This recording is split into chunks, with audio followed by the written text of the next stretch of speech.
It's a football Friday here on WGR, the Bills and the Jets on Sunday. The injury report from yesterday was a little bit interesting for both sides. Starting with the Bills, Ed Oliver popped up on the report as not practicing, and he was seen in a walking boot yesterday and was listed as having an ankle injury. So no Ed Oliver at practice. He was not on the injury report at all on Wednesday. So we'll see what further detail we get on him from Sean McDermott, who will be on the Extra Point Show with Sal Capaccio later this morning. Elsewhere on the Bills injury report, Taron Johnson returning to practice as a limited participant with a quad injury.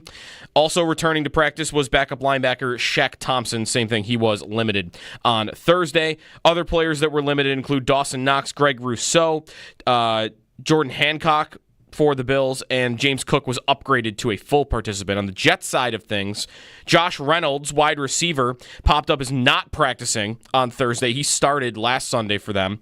And then Sauce Gardner was limited yesterday with a groin injury, so that'll be one to keep an eye on as well. The Barnes Firm Injury Report brought to you by the Barnes Firm. Injured for help, call 1-800-8-MILLION. Monday Night Football Thursday Night Football last night. The Packers win over the Commanders 27-18. They got out in front early in that one, 14-0, and never really looked back. The injuries from that game, Austin Eckler is feared to have a torn Achilles, so that would be the season for him in Washington. And then in Green Bay, Jaden Reed, their wide receiver, is feared to have a broken collarbone, which would also be a long time for him. That's your Paddock Chevrolet Sports Update. Paddock Chevrolet celebrating 90 years of being your hometown dealership.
Hey, everybody. Happy Football Friday. It's brought to you by Salino Law. Car crash, call Salino. Call the 8s.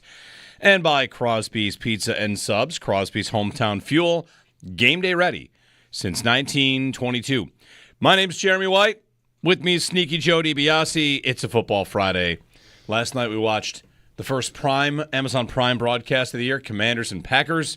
Mm-hmm. And my takeaway from that game, if you want one very quickly, is the Packers, and I'd seen this from Ben Baldwin, the Packers should be treated on the Bills tier right now. And this year, he had 4 teams on his top tier, and that was Ravens, Bills, Packers, and who's the fourth, obviously? Eagles. Yes, those were his big 4 right now, the 4 best teams.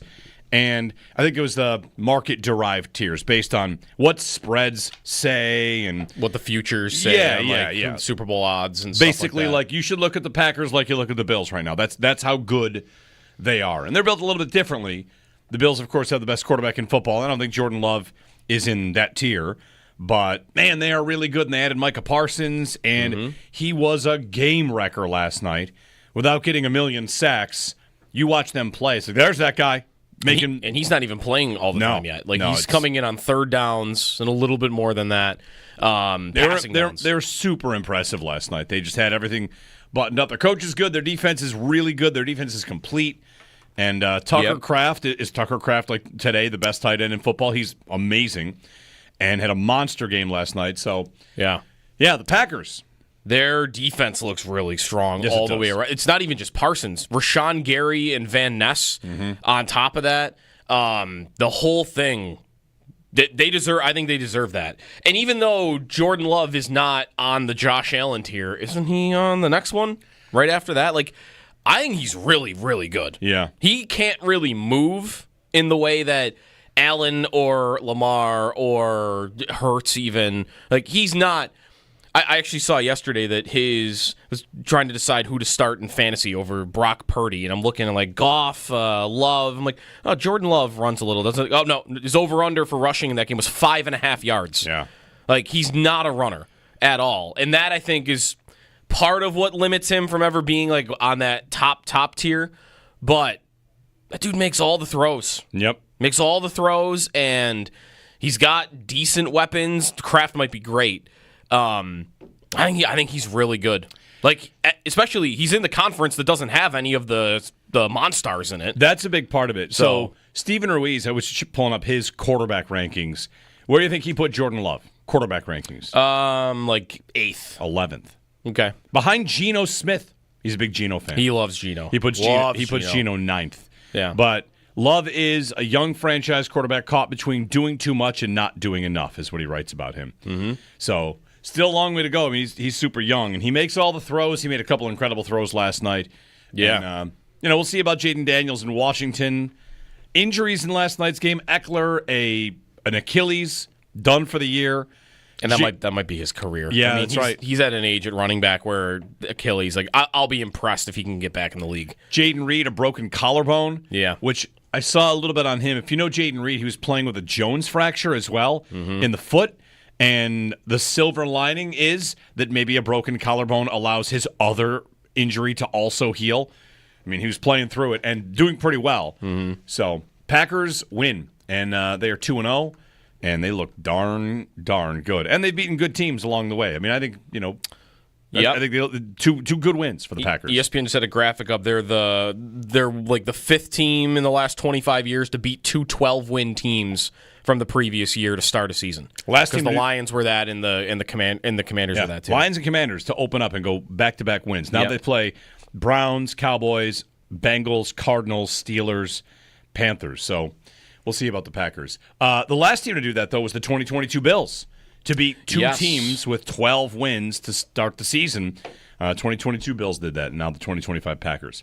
So anyway, good morning. Happy Football Friday. You can give us a ring. We'll talk with Sal at 7 on all things happening with the Bills. Sean McDermott will join the station today, as he does with Sal, on the Northtown Automotive Extra Point Show.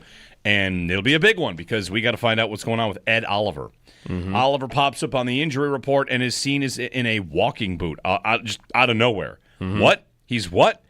The first report I'd seen, let me pull this up because the first report of Oliver in a walking boot, Nick Sabato of the Niagara Gazette and Lockport Union Sun and Journal, like I saw, he was the first one to say Ed Oliver's in a walking boot, and he did not have it yesterday. And it took a little time for the rest of it to trickle out, the information from others to see it or learn it.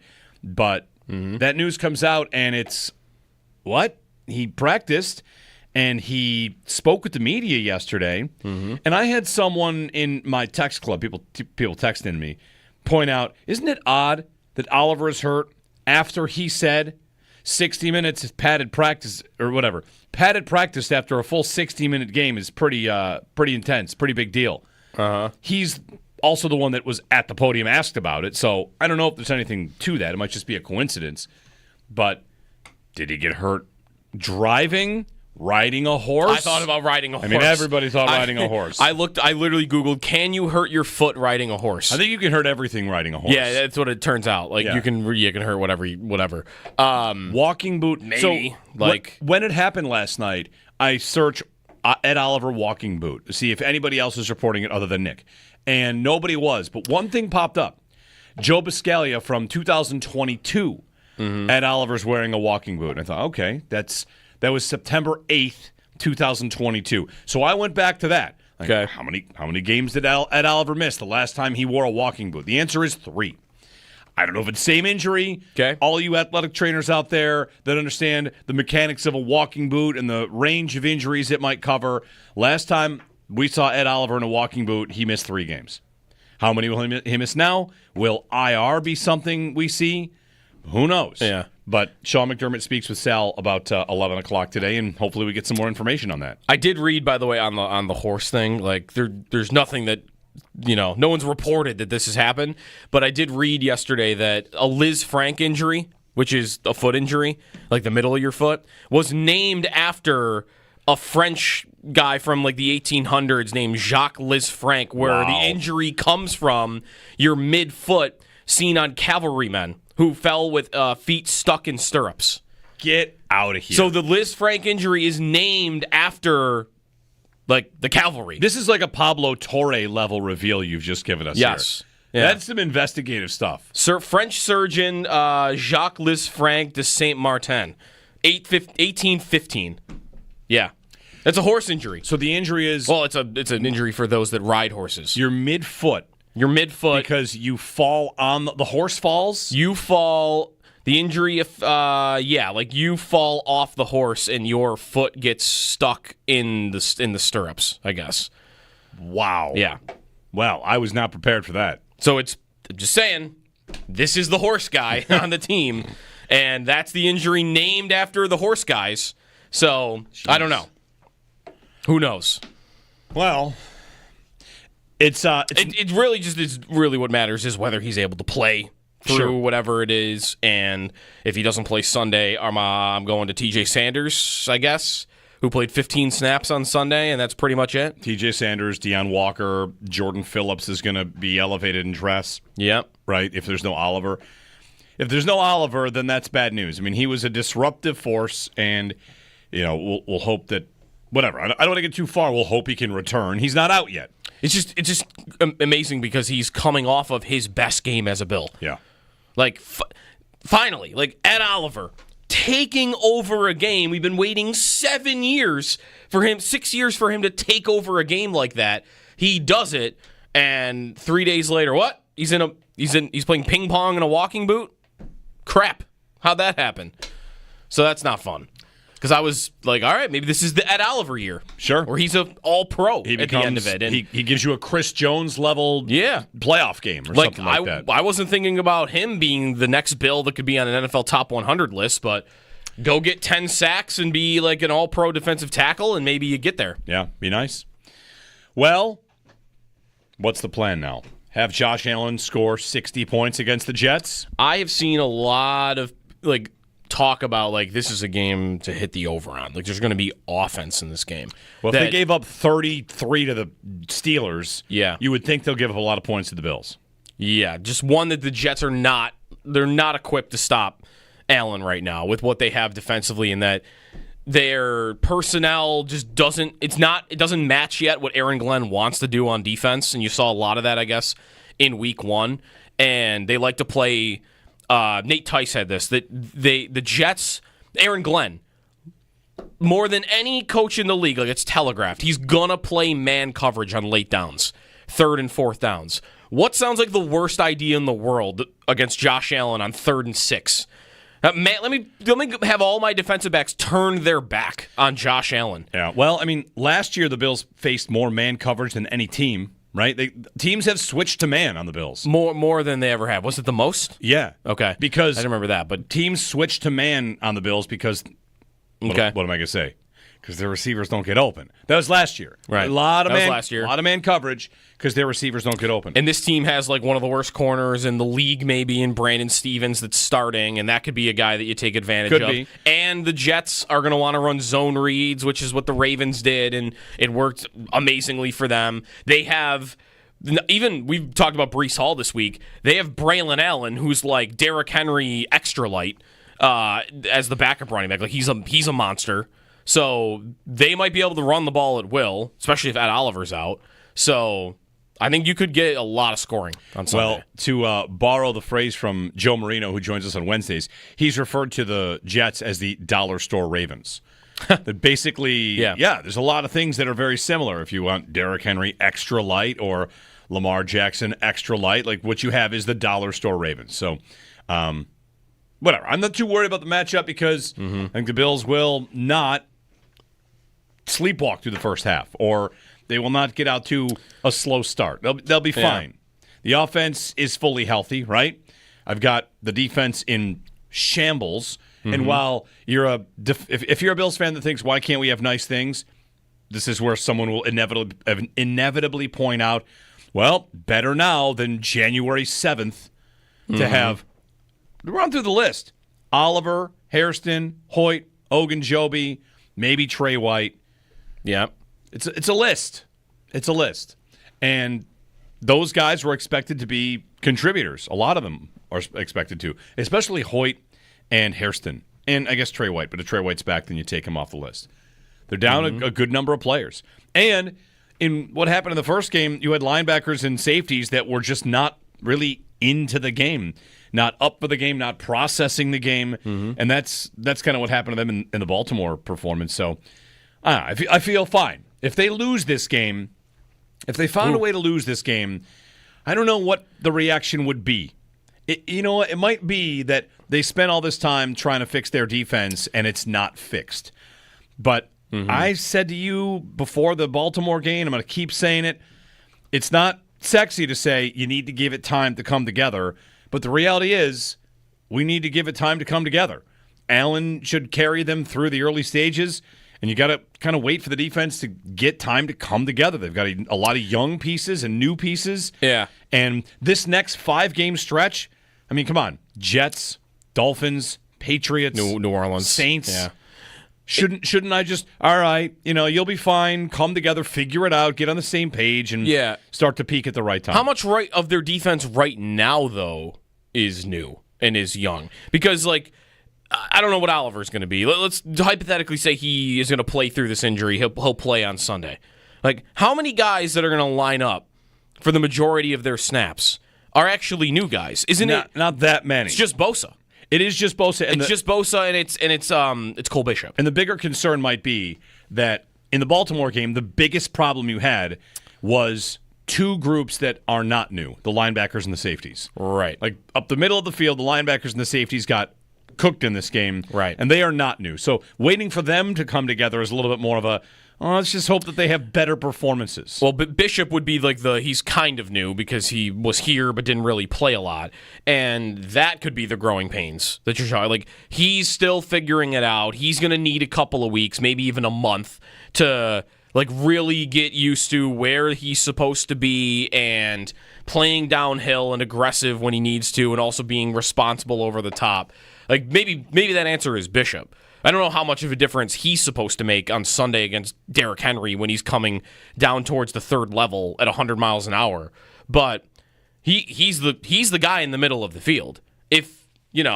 Or you're just going to want better games from Bernard also. Bernard and Milano. You need a lot better from Bernard and Milano. Those two, I was kind of excited to finally see, hey, these two haven't really played together. They've both dealt with injuries, more so Milano, in the last 2 years. And I think everyone kind of feels like there is a really strong potential for them if they stay healthy.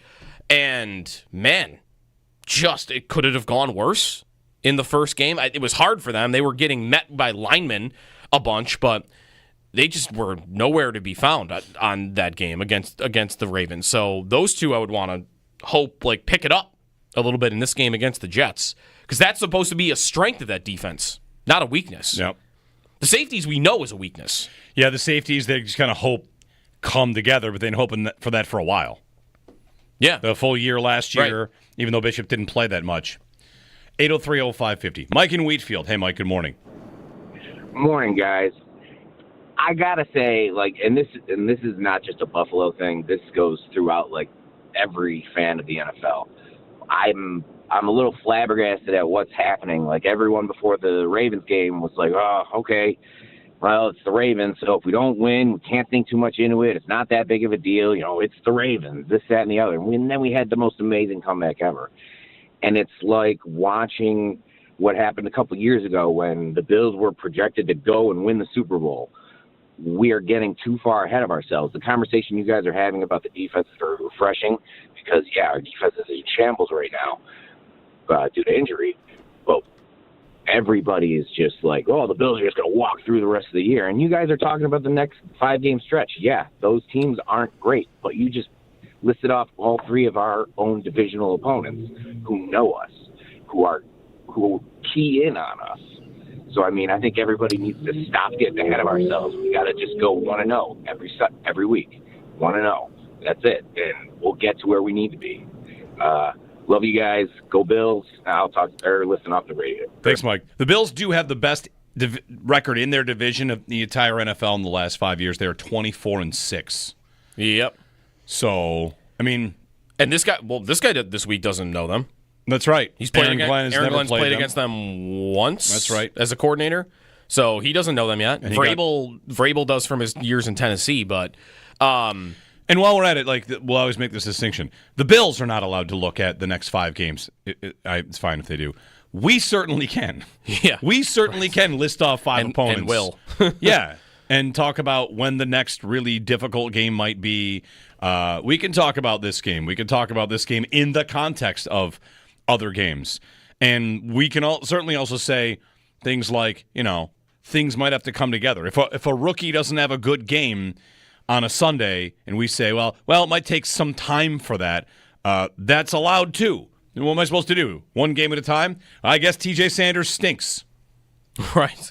Should I do that because it's just right. 1 game at a time? If I do 1 game at a time as someone that watches the Bills, which, there are moments to do that, if I just live that way all the time, well, then Keon Coleman is the number 1 receiver, and they should pay him $1 million, $20, $30 million. And if next week he doesn't have big catches, I guess he stinks. I don't want to go back and forth too much on that. I want to keep context. So, I don't know. We talk about wins, we talk about losses, we talk about the context of what it means. Yeah. If the Chiefs, what this reminds me of? It's a deep pull, but it reminds me of, especially in the context of the chase for the 1 seed.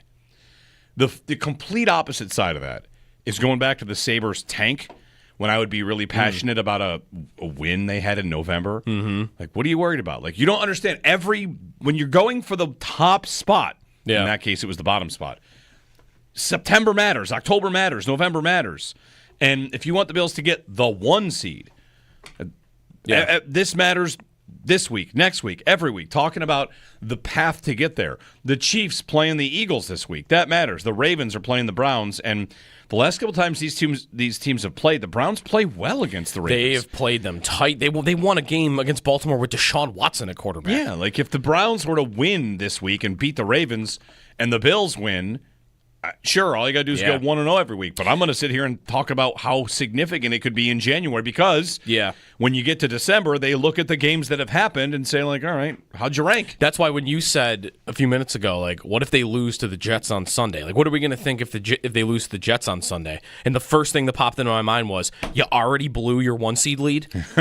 Because that's how I'm thinking about this regular season. It's not just, for me, figuring out what they are, on defense especially, but it's I want to get that 1 seed. I want to not have to play both Baltimore and Kansas City. And if you lose, that's been why they've lost it. They've not had the 1 seed because they haven't beat Kansas City in the regular season. They lose a stupid game to the Texans. Or they lose to Urban Meyer. Or they lose to, the Minnesota game. It's some of these dumb losses that cost them that number 1 seed, not the biggest games. So that's this next stretch, right? That is Jets, Dolphins, Saints, and then even to the Patriots and Falcons if you want. You lose to the Jets, and I'm right back to that's why you're never in that top spot because you lose a game like that where you're a 8-point favorite, and you just have to take care of your business, and you take if they take care of who they should beat the rest of the year, they'll get it. They should.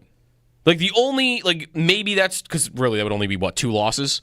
Philadelphia and maybe, either Kansas City or Cincinnati or something. If the Bills just do the job, just beat the teams they should beat rest of the year, they'll be in that top spot. And this is one of those games.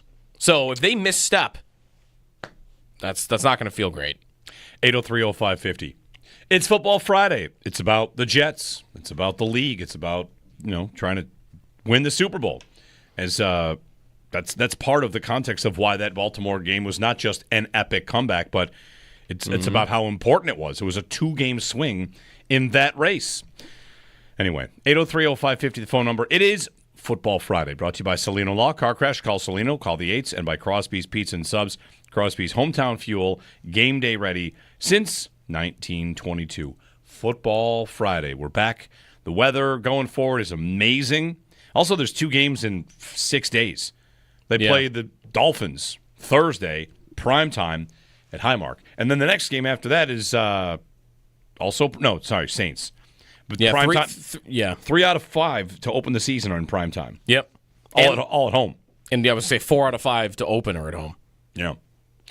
803-0550. Jeremy and Joe on WGR.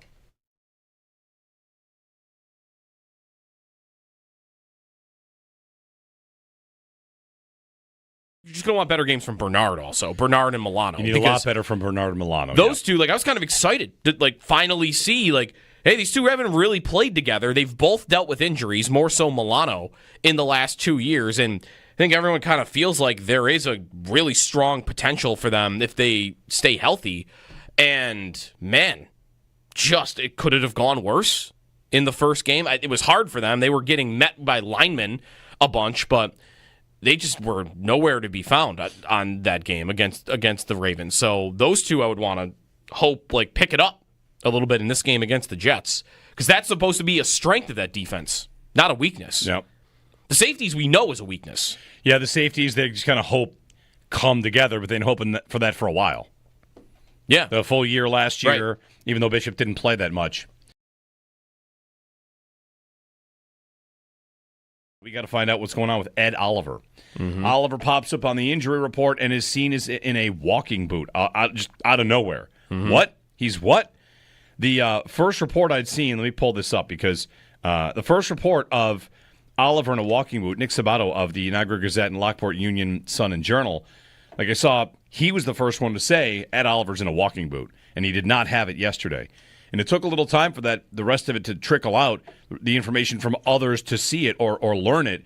But that news comes out, and it's, what? He practiced, and he spoke with the media yesterday. Mm-hmm. And I had someone in my text club, people texting me, point out, isn't it odd that Oliver is hurt after he said 60 minutes is padded practice or whatever. Padded practice after a full 60-minute game is pretty intense, pretty big deal.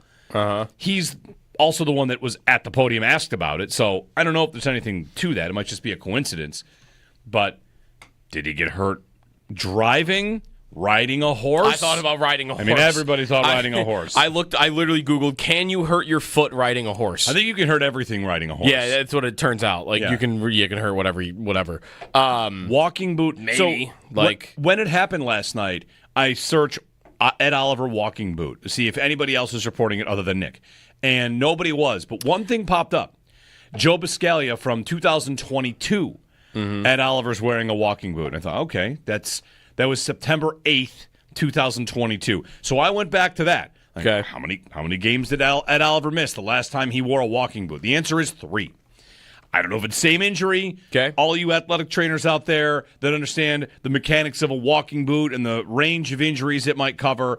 Last time we saw Ed Oliver in a walking boot, he missed 3 games. How many will he miss now? Will IR be something we see?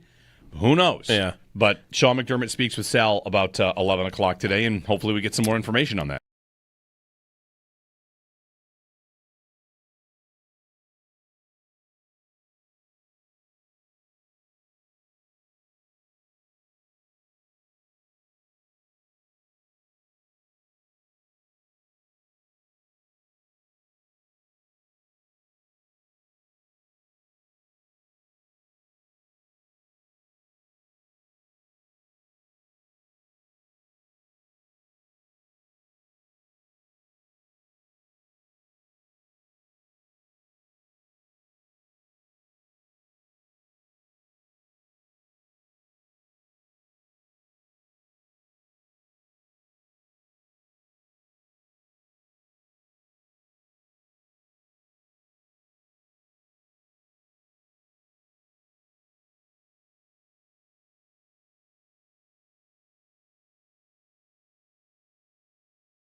On the Bills injury report yesterday, Ed Oliver did not practice. He had a walking boot on his foot and was absent from the field. So not great news on him. We'll see what Sean McDermott says about it when he goes on with Sal Capaccio on the Extra Point Show later this morning.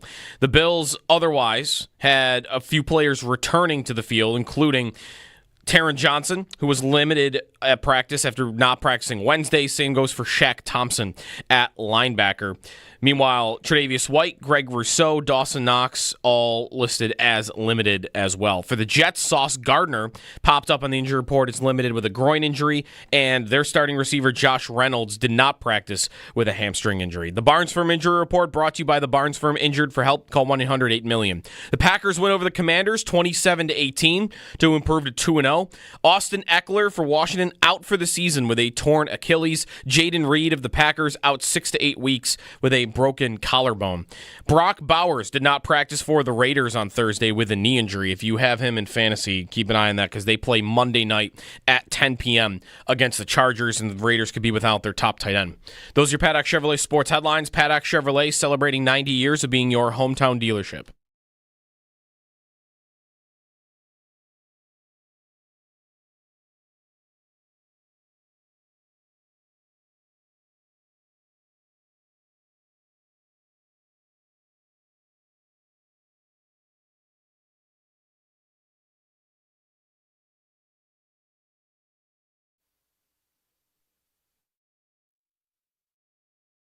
For a second, because this crowd has something to say.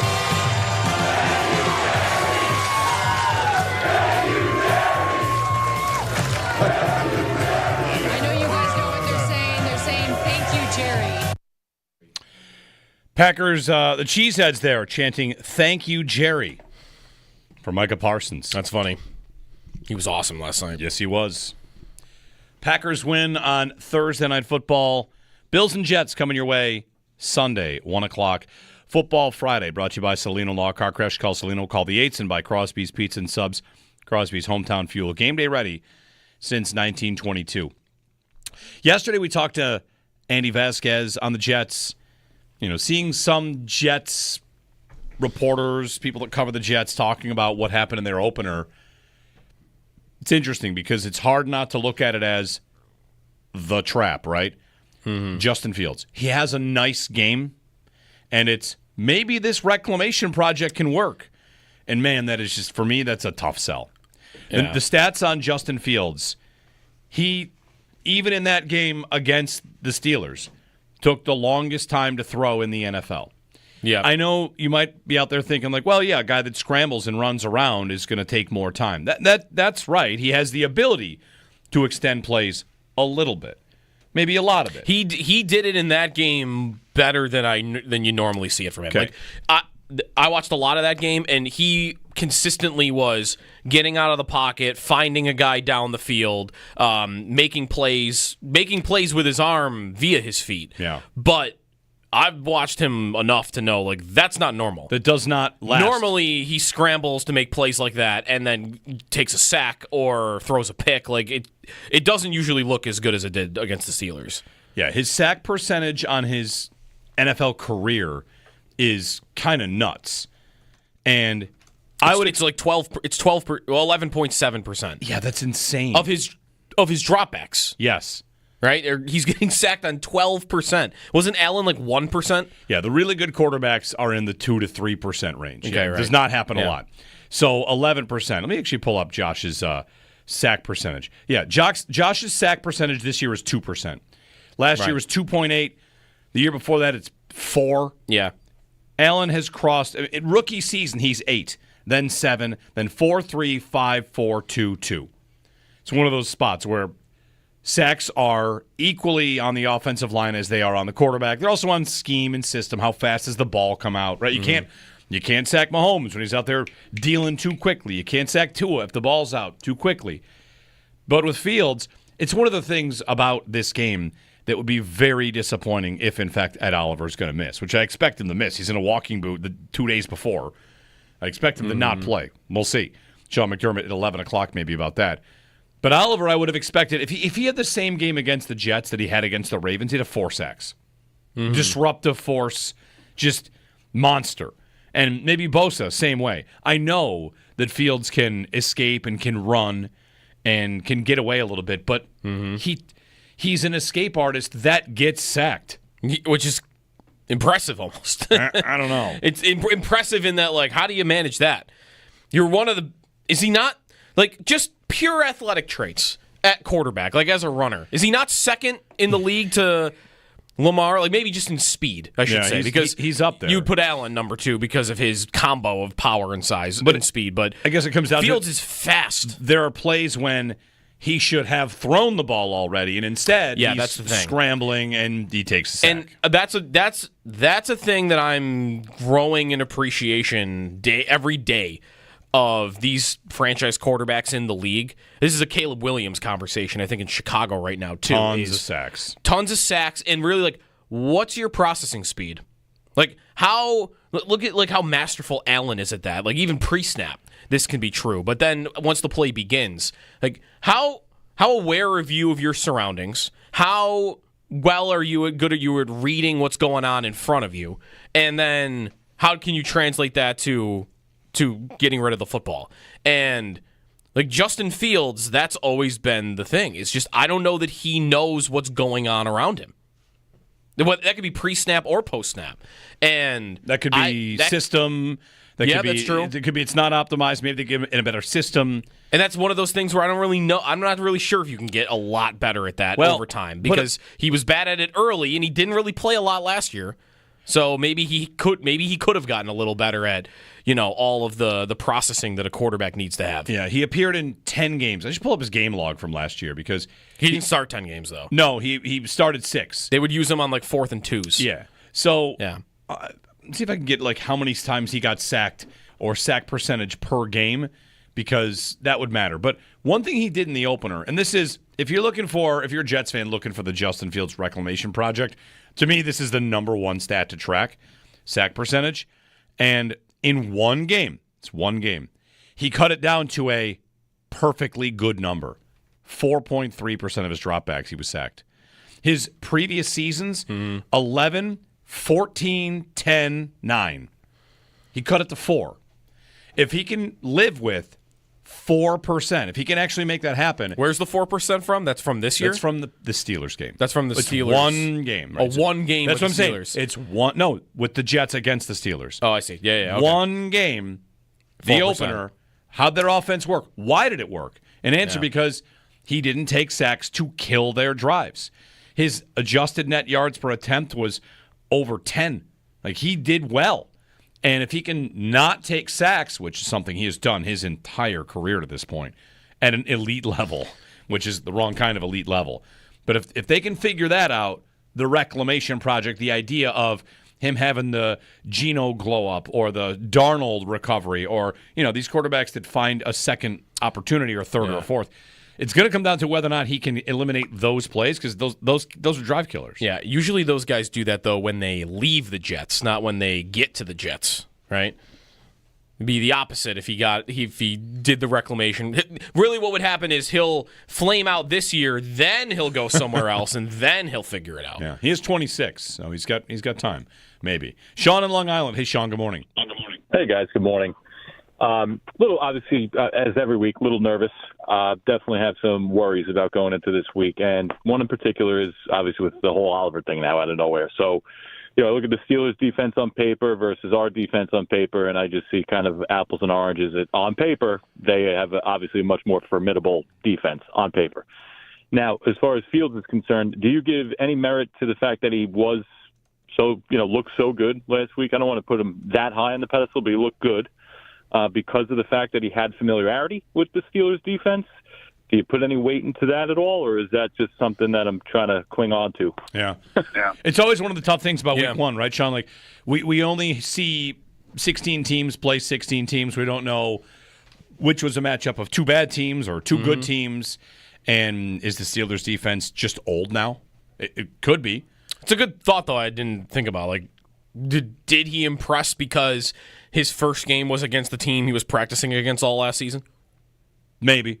Especially if he would have been like scout team backup quarterback throughout the year. He would have been going against the Steelers' starting offense at practice every day. He also throughout has the season. a rookie tackle that managed to really handle T.J. Watt, which is something that would be surprising. That's right. Like Armand Membu did that. Maybe T.J. Watt's not the same T.J. Watt anymore, too. The Steelers are an old defense. They're an old team.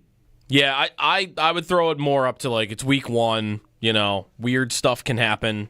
Well, a lot of weird stuff didn't really happen in week 1. Like, if you're in a survivor pool, you're probably still alive, right? Didn't, like, most of the favorites win in week 1? The Fields sack number, he didn't have a single... He had took 1 sack against the Steelers on Sunday. Last year, in his 6 starts, he didn't take less than 2 sacks in any of them. He had multiple sacks taken in every single start he had last year. In the previous year that he started in Chicago, of the 17 games he played... No, he didn't play all 17 games. He got hurt.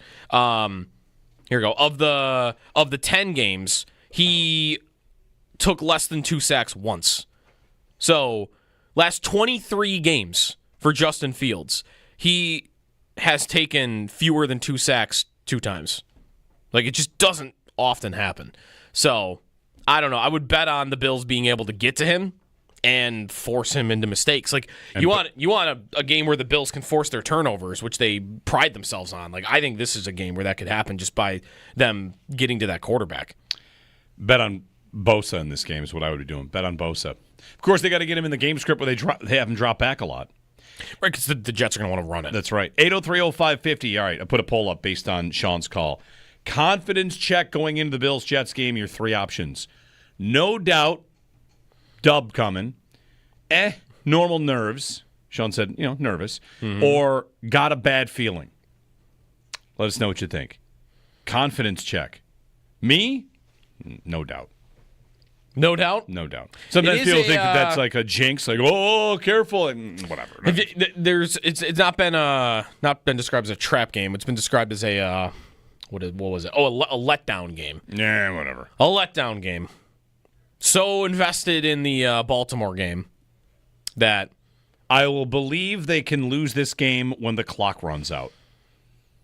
I did see that, like, they're not...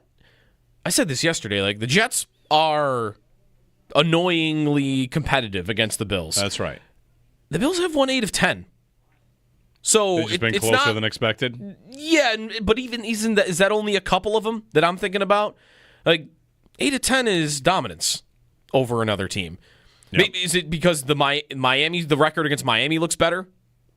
So I don't know really why I feel... Maybe it is just that there have been close, low-scoring games. Even the Bills have come away with wins. But they've handled the Jets. 8 of the last 10 is perfectly fine for this team.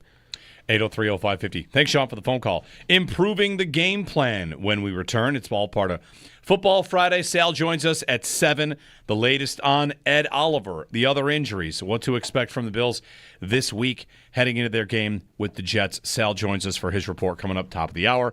Chris Brown, 8:30. Lots of fun here on Football Friday slated for you. You can give us a ring at 803-0550 on WGR.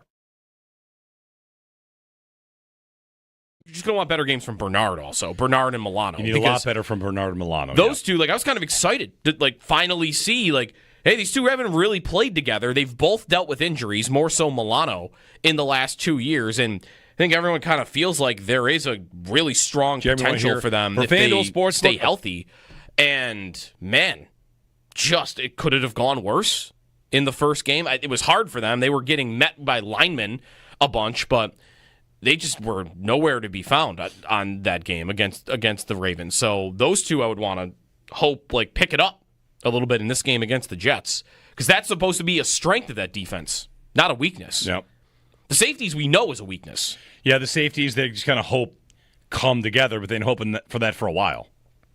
Yeah. The full year last year, right. Even though Bishop didn't play that much.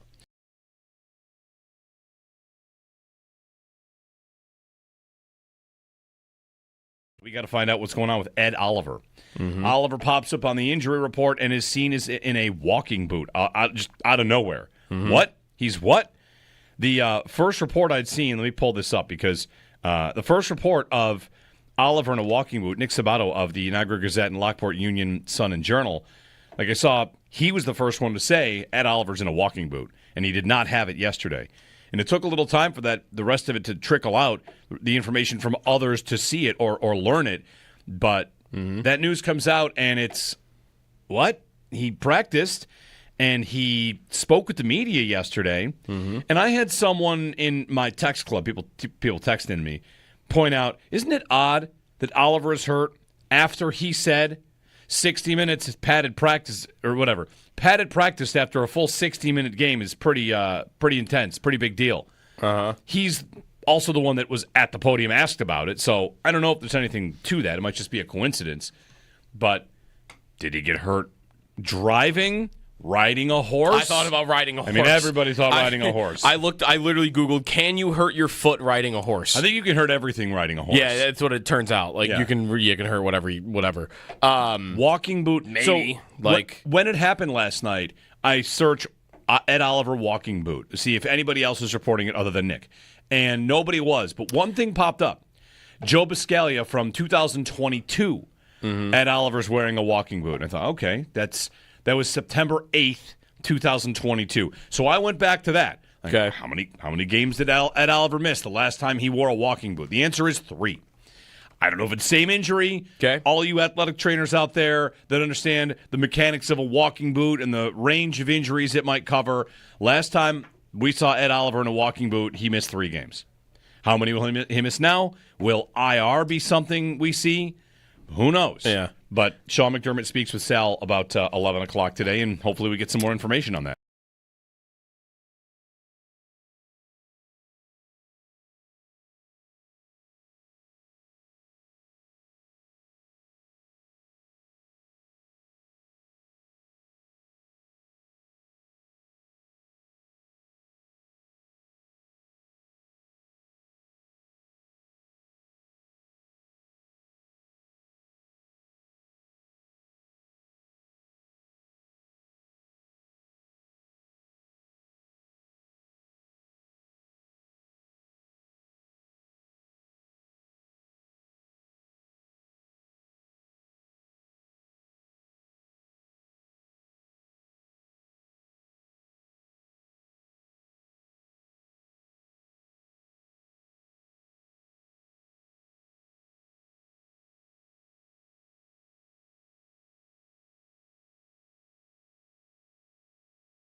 Time for Improving the Game Plan, brought to you by Bath Fitter. Improve your bath in one day with Bath Fitter. It just fits.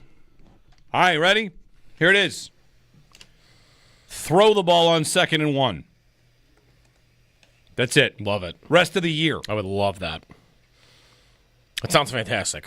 Other than that, specifically, if you want to narrow down, throw the ball at whoever this Brandon Stevens guy is covering. Because it appears that he's really bad. Yeah. So if it's Palmer being covered by him, if it's Coleman being covered by him, and you get him in like a man coverage situation, I would just go after him. that's one little sneaky part of this game that I find interesting. Was Sauce Gardner travels. 1, will he travel this week? and follow around one receiver. And who will it be? Because if it's Coleman, then that is maybe not a big statistical day for Coleman, but that's a win for Coleman. That's when you walk on the field and Sauce Gardner lines up over you, that is a sign of respect. If he covers Josh Palmer, who might be the bigger threat to actually kind of shake loose and get open, well, okay, then Coleman can take advantage of Brandon Stevens on the other side. So something to watch for. That's improving the game plan, brought to you by Bathfitter. Games this week, it's Bills-Jets, Sunday, 1 o'clock. Can you even remember what it's like to watch a game at 1 o'clock? It's going to feel like we live on the West Coast. What is their Look last? at this, a game with the sun's up? Yeah. When is their last 1 o'clock game? Was the Week 18 game last year going to be a 1 o'clock game probably? Yeah, okay. There were so many. Wasn't last year the same as like what this year's going to be, where all the games at the end were 4 o'clock games? There's so many 4 o'clock games this year. Yeah. So many. And this schedule, I actually had been texting with Lieutenant Colonel Matthew Abels. Our flyover radio, there's no flyovers when the games are at night. There won't be one for the Dolphins game. There won't be one for the Patriots game. But when it's time for that Saints game, Sunday 1 o'clock at home. Well, that's why the tickets are so expensive. We'll be ready. We'll be a flyover. We'll continue our tradition here of hoping to touch base. Meanwhile, station news. You and I both were shocked to find out, kind of, that today is Josh's last day. Not shocked. Like, we knew it was coming. Yes. I didn't think it was this week already. We knew you were leaving soon. And then Alan texted like, hey, it's tomorrow. Like, what? Yeah. Kind of sneaks up on you, doesn't it? I guess so. It snuck up on me, too, to be fair. But, yeah, it's been in the works for a couple weeks now. It's your last day. Yep. Yeah. Not forever. I mean, I'm last day with you guys. I'll be still doing stuff part-time. It's funny. I'm doing the Sabres game tonight with Brian and Paul. So, it's all right. My last day. You're doing the what? The Sabres Prospects game tonight. Sorry. No. You thought the Sabres played tonight. No, I'm just... you could have convinced me they're playing the Blue Jackets in a preseason game. They are playing the Devils in a Prospects game at Harbor Center. So I'll be doing the pregame, intermissions, and postgame with Brian and Paul. Nice. Listen, we're going to have a cake. Oh! There is going to be a cake. Which means... Shouldn't he have got to pick the flavor? Cake is do that in cake. the office. I'm okay with that. That means... cake is not cake. If my kids are listening, they're going to insist on skipping school and coming in and eating cake. They're going to want to come. There's cake. It's a party. Why not? It is a party. This is not. He's not getting kicked off the show because he's 0 for 2 in our parlays. Hey, whoa! Just make sure everybody knows that. Listen, we don't have to bring that up. He's not getting kicked off for that though. McLaurin last night. That guy is not. Just not. I don't know. The fantastic 4-way parlay. We hit 2 out of the 4 legs. I'm 2-0. I'm just waiting for the teammates here to pull their weight. I'm pretty sure you're like at 18-0. However many weeks we've been doing this. I did very well last year, also. Yeah, I don't think you missed much last year. Well, I had my Tucker Kraft touchdown. For a while there, it looked that was the big payout. Right. That juiced it up. Yep. That's more impressive than me going minus 120 and the Ertz over. Exactly. Yeah. Zach Ertz had 6 catches. 6 catches. I think the over-under was 3.5. Yeah. 803-0550. Austin Eckler Achilles means it's even more Bill season. Ja'Cory Krosky-Merritt. Yeah. So if you have him anywhere, they started to actually give him the ball, but with Eckler out of the picture, it's even more. And you like this Chris Rodriguez guy? Yeah, but they don't, I guess. Okay. Like, he's been inactive the first 2 games. I mean, maybe now he'll play. But We should check in with a bit of a fantasy fade, fantasy find, like what are the overreactions from week 1, get people their lineups, because I saw on Yahoo a front page story to bench Ashton Genty. Are we there? No. Brian Thomas Jr. has to bounce back from a 1-point game. I mean, we might be freaking out about some of our big name players in fantasy. Yeah. Yahoo, front page, fade Genty. Uh-oh. 803-0550. Sal, when we return, the update from Bill's practice, the Ed Oliver, what happens if Oliver doesn't play, lots to get to. Your calls as well. Pop a question Sal's way. 803-0550 is the phone number, 1-888-550-2550. It's Football Friday, brought to you by Salino Law. Car crash, call Salino. Call the 8s. And by Crosby's Pizza and Subs, Crosby's Hometown Fuel. Game day ready since 1922.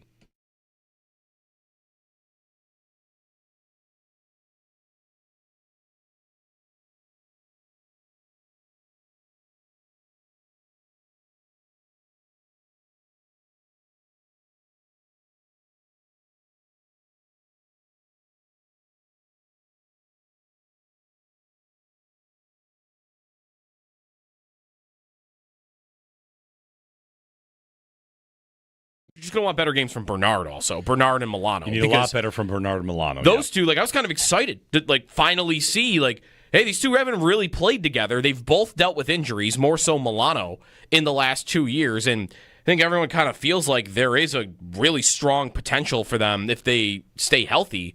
And, man, could it have gone worse in the first game? It was hard for them. They were getting met by linemen a bunch, but they just were nowhere to be found on that game against the Ravens. So those two I would want to hope pick it up a little bit in this game against the Jets, because that's supposed to be a strength of that defense, not a weakness. Yep.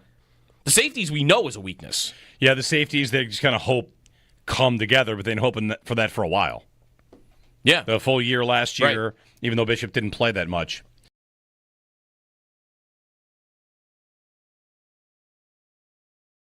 We got to find out what's going on with Ed Oliver. Mm-hmm. Oliver pops up on the injury report and is seen as in a walking boot, just out of nowhere. Mm-hmm. What? He's what? The first report I'd seen, let me pull this up, because the first report of Oliver in a walking boot, Nick Sabato of the Niagara Gazette and Lockport Union Sun and Journal, I saw, he was the first one to say Ed Oliver's in a walking boot, and he did not have it yesterday. And it took a little time for the rest of it to trickle out, the information from others to see it or learn it. But that news comes out, and it's, what? He practiced, and he spoke with the media yesterday. Mm-hmm. And I had someone in my text club, people texting me, point out, isn't it odd that Oliver is hurt after he said 60 minutes is padded practice or whatever. Padded practice after a full 60-minute game is pretty intense, pretty big deal. Uh-huh. He's also the one that was at the podium asked about it, so I don't know if there's anything to that. It might just be a coincidence. But did he get hurt driving? Riding a horse? I thought about riding a horse. I mean, everybody thought riding a horse. I literally Googled, can you hurt your foot riding a horse? I think you can hurt everything riding a horse. Yeah, that's what it turns out. You can hurt whatever. Walking boot. Maybe. So, when it happened last night, I searched Ed Oliver walking boot to see if anybody else is reporting it other than Nick. And nobody was. But one thing popped up. Joe Biscaglia from 2022.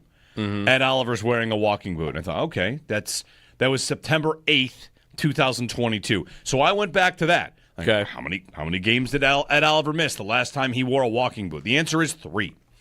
I don't know if it's same injury. Okay. All you athletic trainers out there that understand the mechanics of a walking boot and the range of injuries it might cover.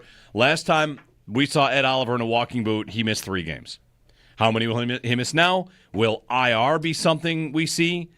Who knows? Yeah. But Sean McDermott speaks with Sal about 11 o'clock today, and hopefully we get some more information on that.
A lot of injury news to go through with the Bills-Jets game and then also around the league, starting, of course, with the Bills. Ed Oliver did not practice yesterday and was seen in a walking boot. He did practice on Wednesday, so that is noteworthy. We'll see what Sean McDermott says about it with Sal Capaccio on the Extra Point Show a little bit later on this morning, but no Ed Oliver at practice. The Bills did get Taron Johnson back. He didn't practice Wednesday, was limited on Thursday. Same deal with backup linebacker Shaq Thompson. A couple other players that were limited, Dawson Knox, Greg Rousseau, and also Tre'Davious White, who we're waiting to see his status as well.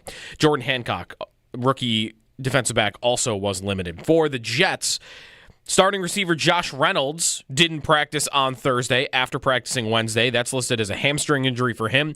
And Sauce Gardner popped up on the Jets report as limited with a groin injury. The Barnes Firm Injury Report brought to you by the Barnes Firm. Injured for help? Call 1-800-8-MILLION. On Thursday Night Football, Green Bay wins over Washington 27-18.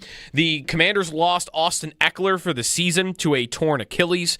The Packers lost wide receiver Jaden Reed for 6 to 8 weeks with a broken collarbone, but Green Bay goes to 2-0. Brock Bowers of the Raiders did not practice on Thursday. That's a knee injury, and he plays on Monday night at 10 p.m. against the Chargers. So if you have him in fantasy, you might have to have a plan B for Monday. That's your Paddock Chevrolet Sports Update. Paddock Chevrolet celebrating 90 years of being your hometown dealership.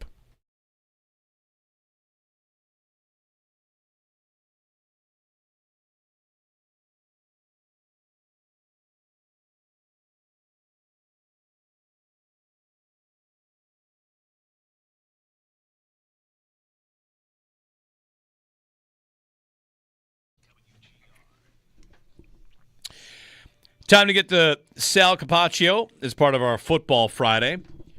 Jeremy and Joe here. Football Friday brought to you by Salino Law. Car crash, call Salino. Call the 8s, and by Crosby's Pizza and Subs. Crosby's hometown fuel. Game day ready since 1922. Bills and Jets, Sunday, 1 o'clock. Last time these two teams played in New York, Joe was there. I was. And one thing to remember about that game is it was the most penalty-filled affair ever. And Sal, Joe tells the story that Jets fans and Bills fans in the stands were commiserating. Like, can you believe we have to go through this? Comforting each other through the penalties. Sal, it was the weirdest experience ever where the beginning of the game, all the Bills and Jets fans not getting along at all, like yelling at each other, whatever. And then, by the fourth quarter, we're all like looking at each other talking like, this game stinks. This is a bad football game. But it was only because of the officiating. I think there were 25 flags in that game. I'll pull it up just to get the exact number. Yeah.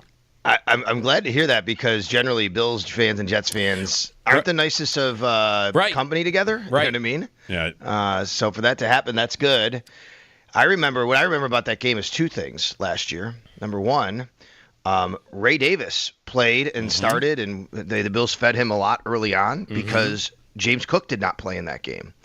And it was even Frank Gore even dressed, but it was the Bills went right down the field, ran the ball right at the Jets, and just scored on their opening drive. That's one thing I remember. The other is, Joe, you remember this. It was a night game in the middle of the ALCS, maybe it was, and they're showing the Yankees on the big screen. Yes. Right? And then and everybody was watching that during pregame before the lights shut off. And they would get wasn't there a moment, Sal, where would they show it also in the game during TV timeouts or something? Or maybe it was before the game. At one point, something important was happening in that game, and they shut the feed off right before a pitch or right before something happened. I'm vaguely remembering fans being yes, I believe that was the case. There was they did. They shut it off right before something happened. It might have been. In fact, I think if I remember, it was like some sort of wild pitch or something. It was like a big play. I'm like, wait, what's going on? And yeah, for sure. But I remember that about the game too. So that was obviously in October. Yep. And it was a Monday night game. It was right around the time the Bills will be playing in Atlanta on Monday night this year. Actually. Yeah. 22 penalties in all in that game. The Bills 11 penalties for 94 yards. The Jets 11 for 110. That's only the accepted penalties. Never mind the declined penalties. There is one other very memorable thing I think from that game that no one's mentioned yet. You know what else happened? Wasn't there? There was a Hail Mary. Yes. Yeah. Aaron Rodgers to Allen Lazard. Hail Mary at the end of the half. Oh yeah. The other thing about that game, Sal, I heard you on with Chopin Bulldog yesterday about how these two teams have they've never really been good at the same time, the Bills and Jets. There's never been these big important games. And this one isn't totally qualifies that because it was early, but this game last year, it was a 3-point game because of the Hail Mary at halftime. The Bills were 3-2 and the Jets were 2-3. That game was for, at the time, first place in the division.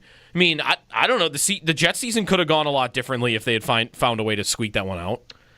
Well, listen, this game is the same very similarly because think about it this way, guys. As much as the Bills are 1-0 and everybody else in the division is 0-1, if the Jets beat the Bills drop to 0-3. Drop to third place automatically in the AFC East because the Jets would have a head-to-head, and the winner of the Dolphins-Patriots game will have a win and a division win when the Bills will have a division loss. Yeah. So this game swings you from first place to third place in the AFC East. That's a good point. Yeah, we don't want to wake up Monday. If you're the Bills, or for the Jets, I guess from third to first, I guess it could be, or whatever. Yeah, you don't want to wake up Monday morning and open the standings and see them in third, even if it's only week 2. Yeah. Sal Capaccio on the Western Hotline. All right, Sal, so Ed Oliver, this news was kind of out of nowhere, right? Not exactly expected, and perhaps some clarification from Sean McDermott today when he joins you on the Extra Point Show. Yeah, we'll hope to get some and maybe get a status for him on Sunday. Obviously, he was he was so good. He was tremendous last Sunday against the Ravens. You don't want to miss Ed Oliver. But here's what happened. So Thursday's a normal practice day generally. Then we got word that it would be a walkthrough practice for the Bills. And maybe because they had, a tougher practice on Wednesday, get their legs back under their bodies. It happens sometimes. So we were told it's a walkthrough. Media cannot watch a walkthrough practice, but we still get to talk to players after practice like a normal day would be. So that's what happened. We went in yesterday after walkthrough. We go into the locker room to talk to players. First thing I see Ed Oliver. He's playing ping pong and, just playing with one of his teammates. But as I walk by him, I look down and see he has a boot on his left foot. And, okay, well, that's interesting. Now, my colleagues, we all saw the same thing. Now, to me, I'm going to be honest with you, it doesn't immediately raise tons of alarm bells when I see that. It does. It's concerning. But the reason is I've just done this long enough to know that, I've seen guys in walking boots for precautionary measures, right? And if he's standing there playing a little ping pong, I'm not thinking too much about it. Wow, that's interesting. Geez, I hope he's okay. I wonder what happened. But he's playing ping pong. And now he's not. I want to give you the picture of what playing ping pong means. As I said yesterday, it's not like he's Jessica Pegula running around, the U.S. Open in baseline to baseline, right? He's standing there, but he's standing up, and he's hitting the ball back and forth, and he's playing like that. But he's not, running all around the locker room doing it, but he's playing. So you think, okay, well, he's got this on. Well, anyway, after that happens, as soon as he's done, he gets on one of those mini scooters, those scooters, and he elevates his foot, puts his leg up, and he rides away. So somebody asked, well, did you ask him what was going on? And just so everybody knows, and it's a great question. I appreciate the question because I want to tell everybody, when players are playing ping pong, that's their time, right? That's their time with their teammates. And I'm not in the media going to go interrupt them and start talking to them. That's their time. And then when he's done, he gets on the scooter and he goes to a spot, an area where we can't talk. So he kind of just rides away. So it's everything happened really quick. So we didn't talk to Ed. And then we find out that he was did not participate in practice. So we don't know where that stands right now. We'll find out more from Sean McDermott. But he did practice on Wednesday. He was a full participant on Wednesday because he wasn't on the injury report. I saw him at practice. I have video of him at practice on Wednesday. So something happened between Wednesday and Thursday. I'm not sure what it is, and we don't know the severity of it yet.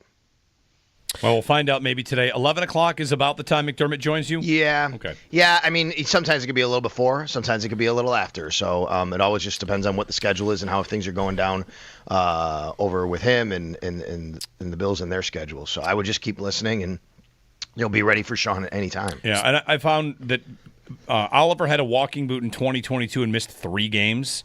So, without knowing the injury, just by wearing that, antenna are up. We'll of course, have the latest. Sal, if they were to be without Oliver on Sunday, what would that do to, the numbers on game day? Who would maybe dress on game day that didn't? And then also what you think the rotation might look like? I would assume more for TJ Sanders. I would, too. I mean, he's obviously number one backup, I think, to Ed Oliver right now. When you have 4 guys dressing, you'd have Deion Walker as Daquan Jones' main backup. So I would expect TJ Sanders to kind of get the start, but now you're dealing with three dressed defensive tackles. So somebody's got to come up from the practice squad. Jordan Phillips, Zion Logue, and Fedarian Mathis. They did sign a guy named Fedarian Mathis earlier this week. He was a former top 50 pick by the Washington Commanders, and that's just a few years ago.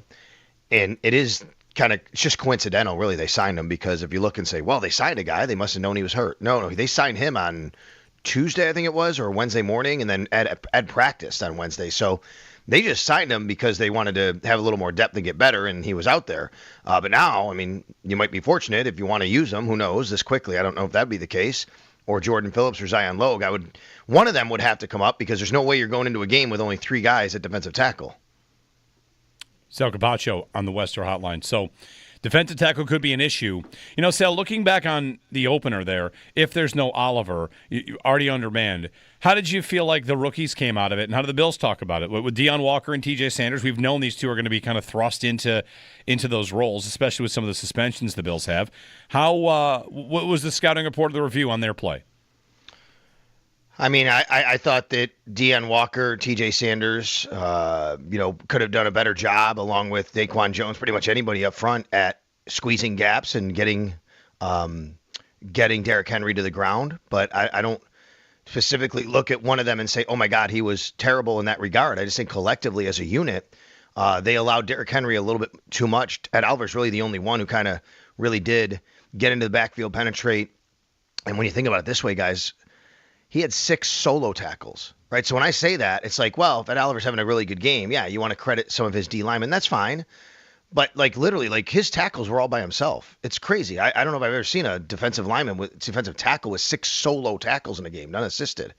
So I think that those guys have to do a better job. They're rookies, they're in their first game, but doesn't mean that they were individually bad at anything specifically they did or the whole game. It just means I think collectively as a D line, what I saw was too many missed tackles right at the point of attack by the D-line. So I think they're going to have to be a little bit better in there. And that includes the defensive ends, by the way.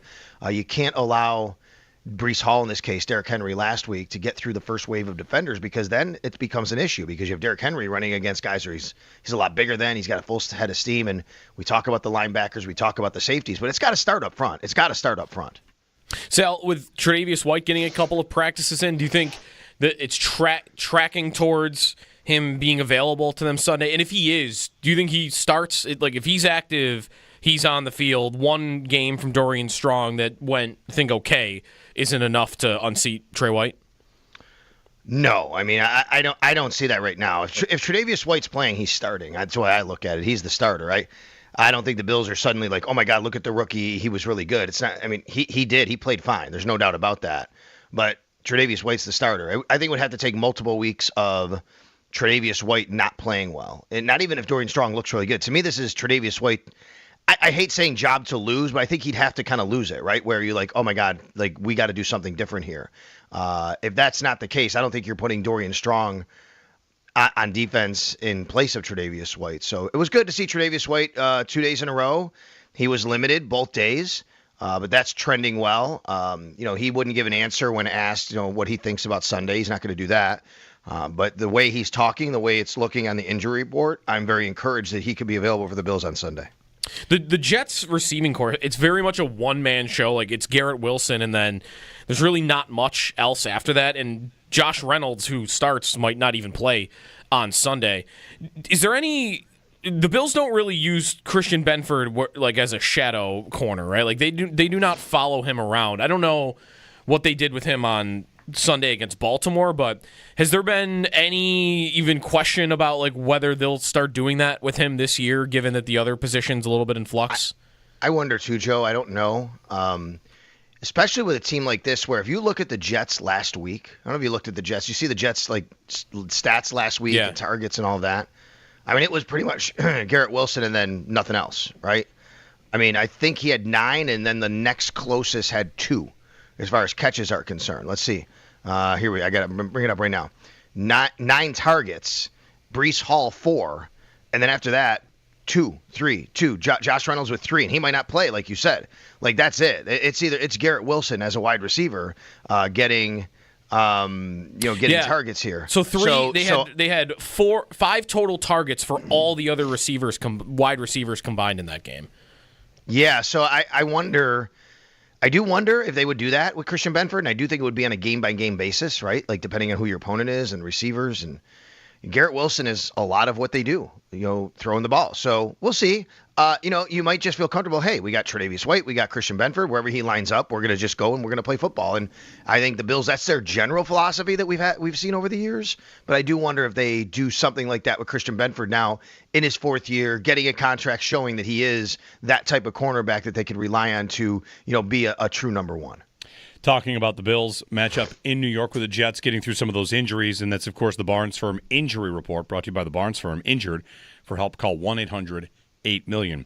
Sal, one thing the afternoon guys were talking about yesterday I found interesting. Can you remember a time when the Bills and the Jets were both good? You guys were mentioning the game last year where the Jets are 2-3, they're a game back. Because I can say I've been watching and covering the Bills for quite a long time. They've never been good, I want to say, in my lifetime together. The 90s, maybe. But, I'm not really keyed in at that time. But not the early 90s, right, Sal? It's been forever since the two of them were good at the same time. Yeah, and listen, when I grew up, the first playoff game I ever remember for the Bills was against the Jets. It was a wild card game, 1981, and the Bills had a real big lead early in the game. The Jets came storming back. Bills win the game late. A lot of the OGs out there listening because we're getting older now. Bill Simpson with the interception over the middle. Richard Todd trying to hit Wesley Walker. I remember it vividly. It was so long ago, guys. The Jets were playing at Shea Stadium at the time. Wow. Okay. Okay. So anyway, that's and then from there, then the Bills progressively they got bad in the mid '80s, and the Jets weren't that bad at all. And in fact, there was a game in 1986 where the famous drive from John Elway against the Browns. The week before that, the Jets played the Browns, and it went to overtime. And if the Jets wind up winning that game, you don't get Elway against the Browns that year in '86. So the Jets were good then in the late '80s, and then the Bills come along and they become a lot better than the Jets in the early '90s. They go to the Super Bowls. The Jets aren't that good, and then it kind of flips a little bit for a little while, and then for a hot minute maybe for late '90s, both teams kind of had their moments against each other, but they weren't like really good. But they had a few battles there if I remember correctly, and I have to go back and look, And then I remember early 2000s when the Bills were in their drought, but they had a few times where they started off hot, and it looked like it was going well. And I remember when LaDainian Tomlinson came to Buffalo with the Jets, and the Bills had that nice start one year. Maybe it was 2011, actually, if I remember right. Maybe it was after that year. And the Bills and the Jets came in, and they beat the Bills. And that was Rex Ryan, I think, coaching the Jets, right? But that's just about as close as you get.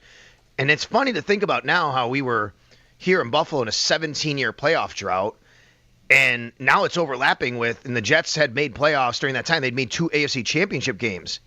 And now the Jets are in a 14-year playoff drought. And the Bills have made 2 AFC championship games. Yeah. And there was a game in the middle there where the Jets could have had a lot shorter of a playoff drought because Fitzpatrick had a chance to make the playoffs here. For them, that's probably the most important game they've played during the drought, right? Like, that's a win and you're in the playoffs. And Fitz comes here and what did he throw? 4 picks? Like, it wasn't a good game from him. I saw something the other day where he was on a podcast with somebody, and I apologize for who it was, but he said he was asked, is there a throw in your career, a play in your career you want back?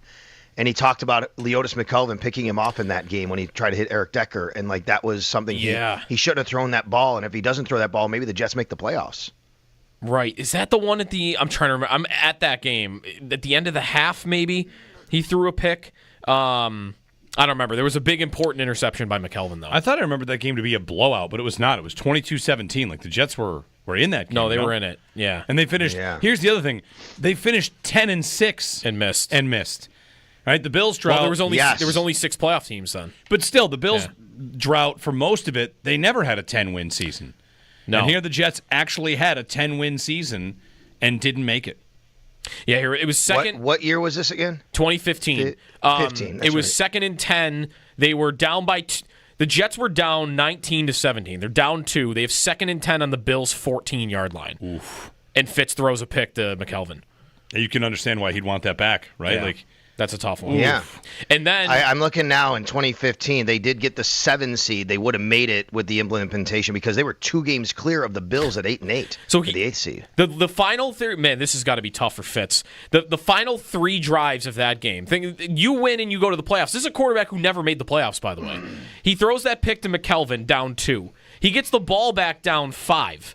And with 2 minutes left on 3rd and 9, down 5, he throws a pick to Manny Lawson.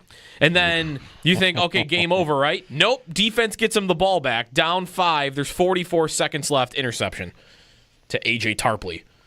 Knowing what we know now, if you could give Fitz that win. 3 picks to end the game. Would you give him that win? That'd be tough. I don't know. We're all happy now. We're in a good place. Fitz loves. It's not about Fitz. It's about the Jets having a playoff drought. I know.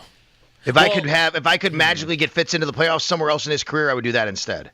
Okay. It would still be a 10-year. I think I'm with Sal, though. I don't want the Jet. That was, I had never really lived life before. That was a great day in the stadium. It was amazing. That was a great day in the stadium. You capped a team out that you hated, or at least didn't like. So, no, I wouldn't trade that day for...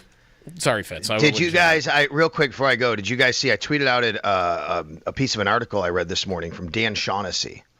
And there was the article is basically about, and it's true, and it's funny to say, and you're like, come on, what are we doing? But it's true because I thought, man, this is what we did with the Bills for how many years? And the article is basically, and what he writes is, very quickly, fair or unfair, it feels like every Patriots game now is a referendum on second-year quarterback Drake May.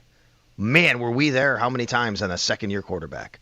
It doesn't matter what you think about him, how good he was his rookie year. That's exactly right. It's true. We sat here for every quarterback, including Josh Allen, and by the time you get to his second year, you're like, everything's about the quarterback. It doesn't matter. How good is he? Well, we were one of 2 things. We were either that, or we're where the Jets are now, Sal, who is like guy on his 3rd team, and he has a good game. Right. We're like, oh, maybe this is the guy, even though he's been discarded by like 3 other teams. That's right. But anyway, I thought that was really interesting this morning, that was the article written by Dan Shaughnessy over at, the Boston Globe, I believe it is. So, yeah. Yeah, that Patriots-Dolphins game, big implications. Somebody's going to be 0-2, and I think it's a problem for either team. The Patriots are supposed to have a good season here, and the Dolphins are trying to pull it together and making changes to their offensive line like the Dolphins are. And they're at the Bills 4 days later. Yeah, so. right. It's going to be tough. All right, Sal, we'll be listening today for Sean McDermott, the update on Ed Oliver. All right, you got it, guys. Thanks. Sal Capaccio. He is joined by Sean McDermott right around, sometimes between 10:45, 11:15, that neighborhood on the Northtown Automotive Extra Point Show. 8030550 is our phone number. It is a football Friday. Last night we saw the Packers look really good. They beat the Commanders, who all of a sudden, you know how it works. Sal's saying it here about first and second year quarterbacks. What's Jaden Daniels? Regression. Now there's regression from Jaden Daniels. I didn't think he looked that bad in this game. He was under duress. I saw statistically, like by every metric, it was his worst game of his career, but it was how much of it was because every play there were 2 Packers in his face, like immediately. And if that's the worst game of your career, you're doing okay. Right. It wasn't that bad. Like, I know fantasy isn't the measure of this, but it was the worst game of his career. He had 20 fantasy points. Wait, 200 yards, 2 touchdowns, no picks. All right. Sorry. That's my worst game. Yeah, it wasn't really that bad.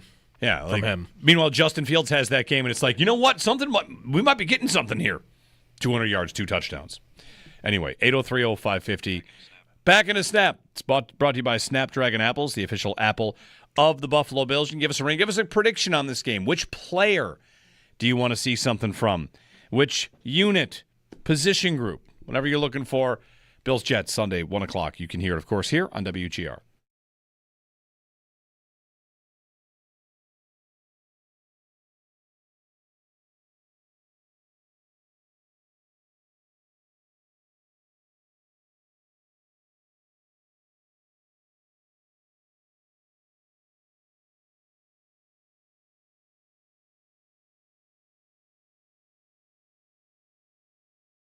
We got to find out what's going on with Ed Oliver. Mm-hmm. Oliver pops up on the injury report and is seen as in a walking boot, just out of nowhere. Mm-hmm. What? He's what? The first report I'd seen, let me pull this up because the first report of Oliver in a walking boot, Nick Sabato of the Niagara Gazette and Lockport Union Sun and Journal, like I saw, he was the first one to say Ed Oliver's in a walking boot, and he did not have it yesterday. And it took a little time for the rest of it to trickle out, the information from others to see it or learn it.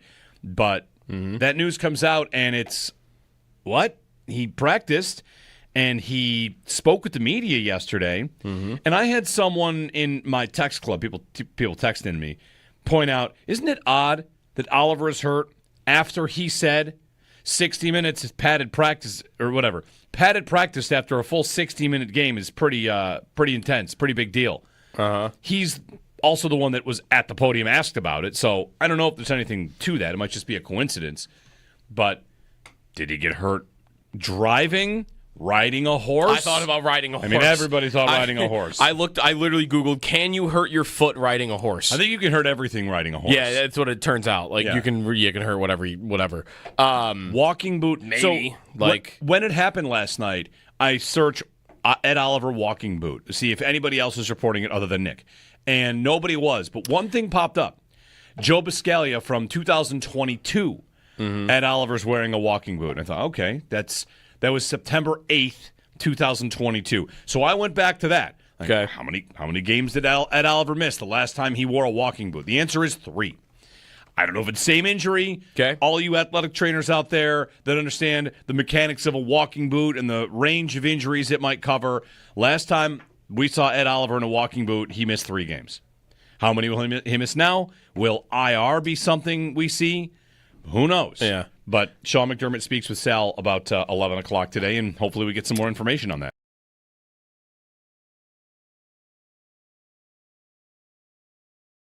The Jets receiving corps, it's very much a one-man show. Like, it's Garrett Wilson, and then there's really not much else after that. And Josh Reynolds, who starts, might not even play on Sunday. Is there any... The Bills don't really use Christian Benford like as a shadow corner, right? Like, they do not follow him around. I don't know what they did with him on Sunday against Baltimore, but has there been any even question about like whether they'll start doing that with him this year, given that the other position's a little bit in flux? I wonder too, Joe. I don't know. Especially with a team like this, where if you look at the Jets last week, I don't know if you looked at the Jets. You see the Jets like stats last week, and targets and all that. I mean, it was pretty much Garrett Wilson and then nothing else, right? I mean, I think he had 9, and then the next closest had 2, as far as catches are concerned. Let's see. I got to bring it up right now. 9 targets, Breece Hall 4, and then after that, 2. Josh Reynolds with 3, and he might not play, like you said. Like, that's it. It's Garrett Wilson as a wide receiver getting targets here. So they had 5 total targets for all the other receivers, wide receivers combined in that game. Yeah, so I wonder. I do wonder if they would do that with Christian Benford, and I do think it would be on a game-by-game basis, right? Like, depending on who your opponent is and receivers. And Garrett Wilson is a lot of what they do, throwing the ball. So we'll see. You might just feel comfortable. Hey, we got Tre'Davious White, we got Christian Benford. Wherever he lines up, we're going to just go and we're going to play football. And I think the Bills, that's their general philosophy that we've seen over the years. But I do wonder if they do something like that with Christian Benford now in his 4th year, getting a contract showing that he is that type of cornerback that they could rely on to, be a true number 1.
The Bills injury report from yesterday featured Ed Oliver not practicing for the first time this week, so that could have happened between Wednesday and Thursday. Don't know. Sean McDermott will meet with the media later today, but he'll meet with Sal Capaccio first on the Extra Point Show, so stay tuned for that coming up later this morning.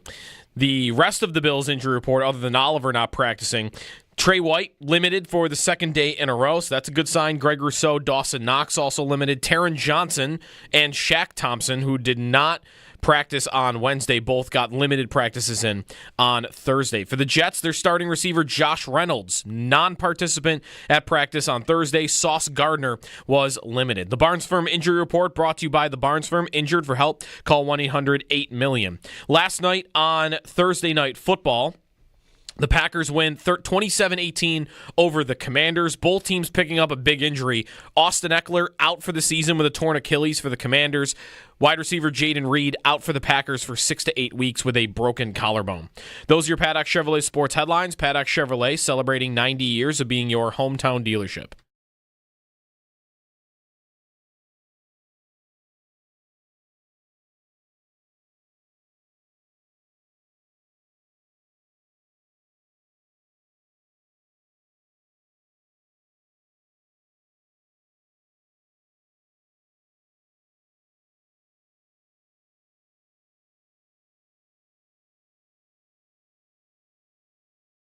The weather. I think summer and fall here are elite. I think winters can be brutal. But yeah, the weather actually here is pretty dang good. That's Josh Allen, Bills superstar. Oh, what did he say there?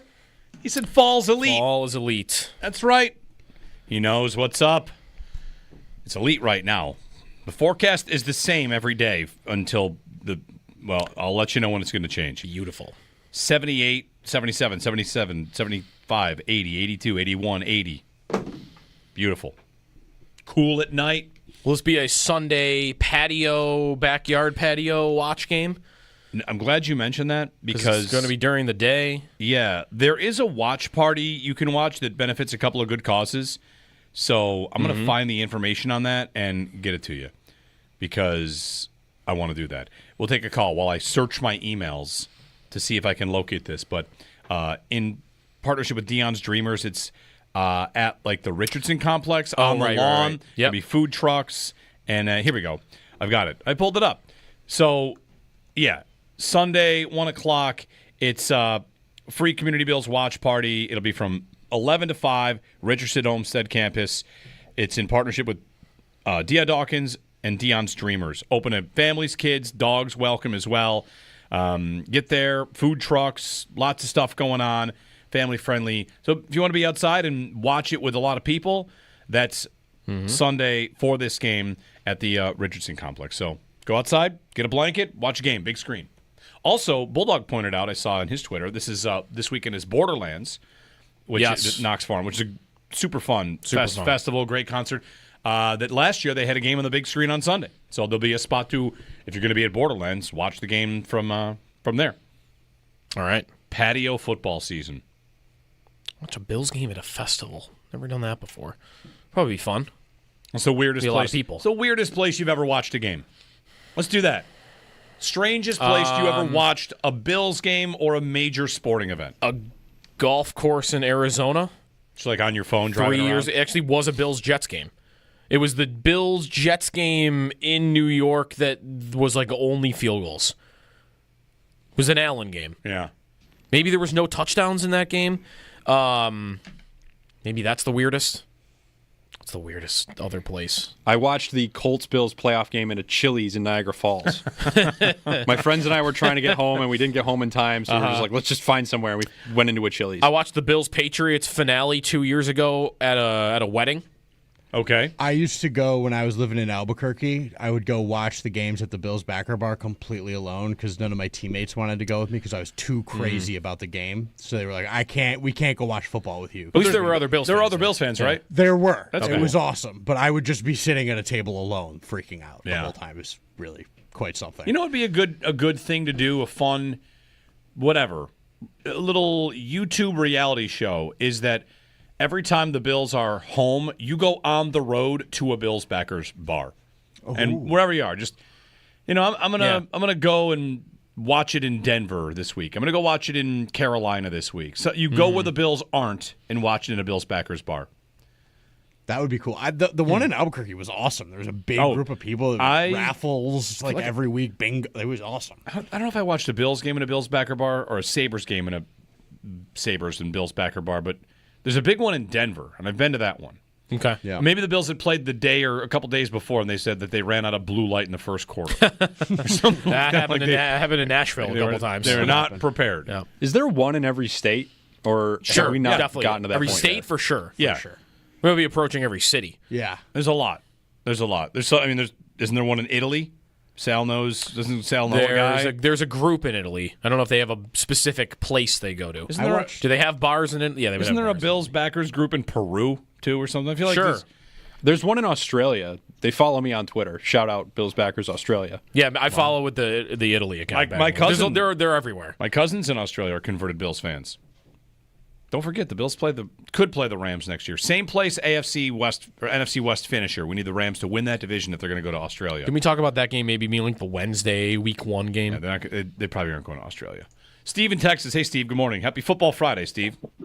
Hey, thanks. Good morning, guys. I'm hoping to maybe see something out of Shavers this game, just kind of basking in that afterglow of the preseason. And, it was a big deal for a lot of people to see that guy make the roster. And, I don't know if he's even going to be active for this game, if they're going to, have Curtis Samuel up instead. But I think this game has a little potential where maybe it kind of gets away from the Jets in the back of the third quarter. And just for the sake of seeing it, I'd like to see him kind of pop off and, do something for us. Well, he averages 69 yards per catch against the Jets. One catch, 69 yards, and a touchdown. One, I don't think he's competing with Curtis Samuel because Shavers plays special teams, and I don't think there's another receiver that could take that from him. I don't think it's Samuel. And I think he did on Sunday the thing you might expect him to. Him making a difference. His making a difference, I don't think is the same as Josh Palmer or Keon Coleman. I don't think Tyrell Shavers is going to go out there in a game and catch 7 passes. But what did he do on Sunday? He played 17 snaps on offense. He blocked 11 times. I saw a couple clips where he ran his corner out of bounds. I think that's probably the extent of his job, unless there would be an injury above him. So that I think is fair to expect. If you're thinking he's going to catch 5 passes in a game, I don't think that's in the cards. Could Samuel be active? I mean, if he is, I think Moore is inactive. No. Right? Is it just those two? Was anybody unhappy with Elijah Moore in the Raven game? He did the stuff that Samuel did. He did the orbit motion. He got a carry. He got it right. There was a jet sweep to him. I think they tried to set up a screen to him. It looked like he played the Samuel role. He didn't really get the ball. Well, that's kind of like Samuel from last year. That's different though than what he was used in Cleveland. He got 100 targets. 100 targets, and he's just running routes. Down the field. The idea... Yeah, he was not running down the field. I'll tell you, it's another thing with this offense a little bit where the vertical threats, they're going to take shots downfield. In the Baltimore game, they started passing downfield once they're down. But is this a game where you could see a shot play on the first possession? A shot play to Elijah Moore or Josh Palmer, somebody. It's whoever's not being covered by Sauce Gardner. So he made comments this week. This is the opposite of bulletin board material, where you praise the other player. Mm-hmm. So this is, I don't know, come up with a term for that if you want. Gardner, when talking about Allen, said, it's always a battle, Josh Allen. Obviously, I don't really enjoy it. As a corner, you never really enjoy playing against running quarterbacks or quarterbacks that are capable of using their legs and stuff like that. I know he's a competitor. He's a guy, we're very aware of that. The thing I know about Sauce Gardner is he picked up golf and became a 5 handicap in a year. So because of that, anything he does, I hate him. Impressed. I hate him for that. Right? Did he just decide to start golfing and he did. He's good? And he's really good. That's so annoying. Yeah. That Poyer did that. Also, 5 years ago, Jordan Poyer, I think, just decided, I'm going to start golfing. And he became, I think he's way better than I am, who's been playing for 15, 20 years. So... people just pick up the clubs and they're like, wow, this isn't that hard. Seems unfair. I'm watching very quickly. Maybe I'm wrong. Maybe he did not become a 5 handicap, but whatever. NFL Pro has the function that's very easy where you can just plug the guy's name in and it'll immediately pull up all their plays from a game. So Elijah Moore played 12 plays. I'm watching all the routes he ran very quickly, and everything was around the line of scrimmage except for 2 times. 2 times he ran down the field. And one was a double move that it looked like Allen wanted him. Okay. But he wasn't open. So maybe there was one play where, like, going in, it was, we're gonna hit Elijah Moore deep here. And the corner didn't bite on it at all. So, but otherwise it was all short. Like, he was not running routes down the field otherwise. Which is kind of the offense in the first half of that game. Yeah, right. What does everybody think of the Packers' white helmets and white uniforms? I like them. I don't need them to wear them often, but they're fine, right? Yeah, I like them. They're fine. I actually don't have a very strong opinion on them one way or the other. I don't think they're bad. I don't think they should probably wear them more than like once or twice a year. 803-0550. We might have a new segment here, which is tell us the strangest place. Who can win this? Jeff, I watched the Bills-Patriots game at the end of 2021 on my phone on a Nile cruise in Egypt. Wow. All right. Egypt. That's a good one. Yeah, we had another person on Twitter say Cairo, Egypt, and Rio. Thanksgiving. Rio for Thanksgiving. I think what my answer is for this. Other than I know, I feel like I gotta have a good at a wedding so during speeches watching a horse race. But that's everybody now. Everybody who hasn't watched a sporting event at a wedding. Right. You know? Like on your phone, just quietly. See, that Bills-Patriots game, what worked out a couple years ago for me was the ceremony was before the game began or like right as the game was beginning, and then the wedding party went to go take pictures or whatever. Like, so there was like a 2-3 hour break in the middle. So everybody just hung around at the bar and watched the game. So it really wasn't that doesn't count. I didn't really watch the game at a wedding. I watched the game at a bar. I just happened to be wearing a suit. Sure. Who's watched the game at a funeral? Show yourself. Come on. You've done that? I'm just asking. No, I don't think I have. I don't think so. I haven't done that. No. Somebody has. It's timing. Yeah, somebody has. Anyway, 803-0550, our phone number. Chris Brown joins us at the 8:30 segment. We're waiting on Sean McDermott. Joins Sal 11 o'clock today to get the story on Ed Oliver and how serious that injury might be as he was seen in a walking boot yesterday. It's coming up. Jeremy and Joe, your calls when we return here on WGR. Sal, if they were to be without Oliver on Sunday, what would that do to like the numbers on game day? Like who would maybe dress on game day that didn't, and then also what you think the rotation might look like? I would assume more for TJ Sanders. I would too. I mean, he's obviously number one backup, I think, to Ed Oliver right now. When you have 4 guys dressing, you'd have Deion Walker as Daquan Jones' main backup. So I would expect TJ Sanders to kind of get the start, but now you're dealing with 3 dressed defensive tackles. So somebody's got to come up from the practice squad. Jordan Phillips, Zion Logue, and Fedarian Mathis. They did sign a guy named Fedarian Mathis earlier this week. He was a former top 50 pick by the Washington Commanders, and that's just a few years ago. And it's just coincidental, really. They signed him because if you look and say, well, they signed a guy, they must have known he was hurt. No, they signed him on Tuesday, I think it was, or Wednesday morning, and then Ed practiced on Wednesday. So they just signed him because they wanted to have a little more depth and get better, and he was out there. But now, I mean, you might be fortunate if you want to use him. Who knows? This quickly, I don't know if that'd be the case. Or Jordan Phillips or Zion Logue. One of them would have to come up because there's no way you're going into a game with only 3 guys at defensive tackle.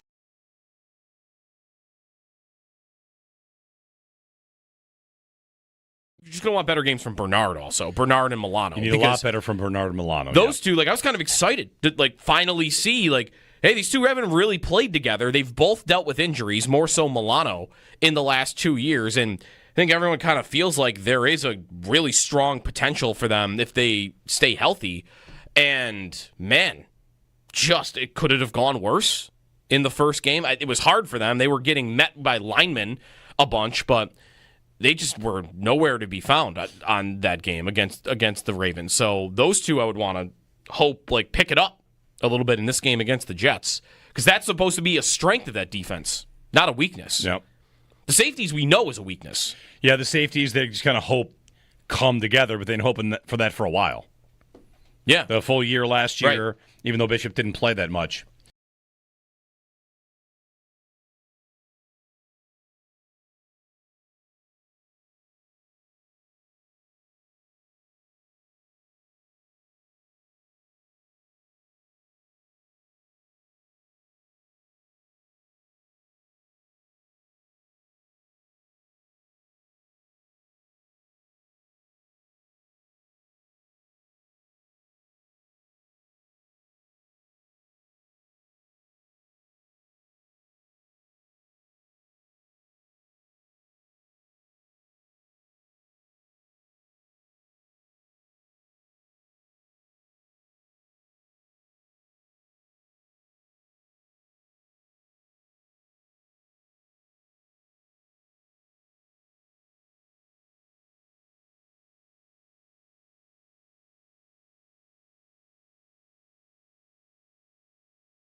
Happy Football Friday.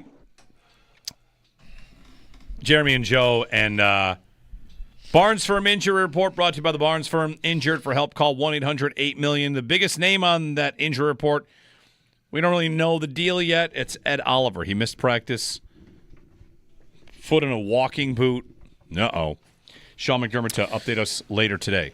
You know how once in a while you'll get like the crazy, hey, why doesn't Josh Allen play linebacker type of question? Or wasn't this Ristolainen? They tried to make him a forward like a million times. Yesterday I got the, why didn't they just put Ed Oliver at linebacker against the Ravens? I got that question. All right. I feel like he's fast. He would have trouble covering tight ends. Yeah. And receivers. I feel like the coverage would be the biggest concern Probably. I would have. I mean, yeah. Anyway, that feels like just a knee-jerk reaction on that idea. Yeah. What else? Let's get a call in here. Eric and Elma. Hey, Eric. Good morning. Good morning, guys. Thanks for taking my call. So my question's about Palmer, and just wondering what you guys think the Bills' vision is for him. You know, I had an argument with my buddy before the season started, and I was thinking, you know, Palmer's going to be somewhere in the ballpark of 400 or 500 yards. And my buddy's thinking more like 600 or 700, maybe an 800 yards for the season. And the first game, really kind of strengthened my buddy's argument. So I was wondering what you guys think the vision is for him. It's a good question. I never really know what to do with what will the target share look like. Because we're one game in, and Keon Coleman had a monster game, and it almost all happened in the fourth quarter because they were down double digits. Right. So I don't know. They threw the ball way more than you would expect them to run an average game. Will that be the most passing attempts Allen has in the season in a single game? It really might be. It's possible. Or will the defense be bad every week and they're in shootouts? So Palmer, if you're arguing production, part of it's going to be how the rest of the season goes. And if their defense is a mess and is hurt all the time, then they might need 35 a game.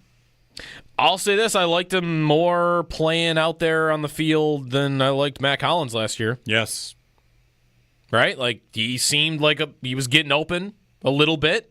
I don't think he was incredible, but there were a couple of routes. The one on the last drive, of course, I think was his best of the day. He had a couple over the middle. He looked like a professional NFL wide receiver to me. So I think 4 catches a game feels like an appropriate expectation for him. Right, Allen threw the ball against the Ravens 46 times. You want to know what his high was last year in a game? 40. So he only got to 40 once, and on week 1 he went to 46. In fact, it was the most pass attempts for Allen in a game since overtime against the Eagles, and he had a bunch in overtime. The last regulation game, he had 46 attempts. The Miami game where it's 1,000 degrees. You remember the number on that? 49 attempts? No, 63. Oh, wow. His arm fell off by the end of the game is really what happened in that one. 803-0550. Meanwhile, Josh Palmer, don't forget, the other thing he did was ask teammates, when are we going to start opening this thing up? And I just want him to carry that energy right into every meeting. Yeah, that's right. Be the guy that says, we should probably throw it more. What do you say, guys? We'll see about Palmer. 803-0550. Thanks for the phone call. If you want to join us, it's Football Friday. Wide open phones. When we get back, we've also discovered a new favorite press conference character in football. Yes. A coordinator will soon become a star because of how he approaches press conferences. It's coming up here on WGR.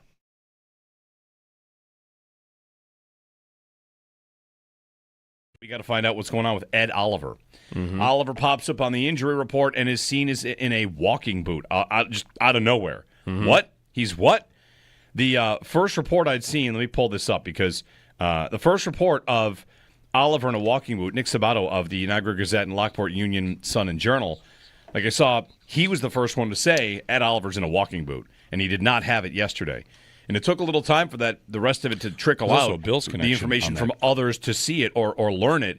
But that news comes out, and it's, what? He practiced, and he spoke with the media yesterday. Mm-hmm. And I had someone in my text club, people texting me, point out, isn't it odd that Oliver is hurt after he said 60 minutes padded practice or whatever. Padded practice after a full 60-minute game is pretty intense, pretty big deal. Uh-huh. He's also the one that was at the podium asked about it, so I don't know if there's anything to that. It might just be a coincidence. But did he get hurt driving?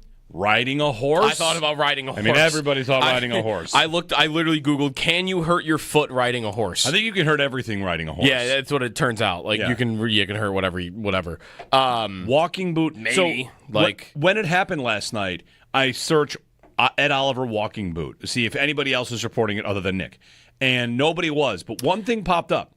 Joe Biscaglia from 2022, Ed Oliver's wearing a walking boot. I thought, okay, that was September 8th, 2022. So I went back to that. Like, Okay. How many games did Ed Oliver miss the last time he wore a walking boot? The answer is 3. I don't know if it's the same injury. Okay. All you athletic trainers out there that understand the mechanics of a walking boot and the range of injuries it might cover. Last time we saw Ed Oliver in a walking boot, he missed 3 games. How many will he miss now? Will IR be something we see? Who knows? Yeah. But Sean McDermott speaks with Sal about 11 o'clock today, and hopefully we get some more information on that.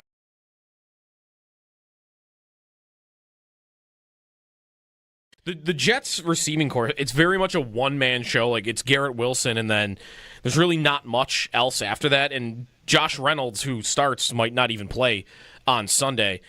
Is there any...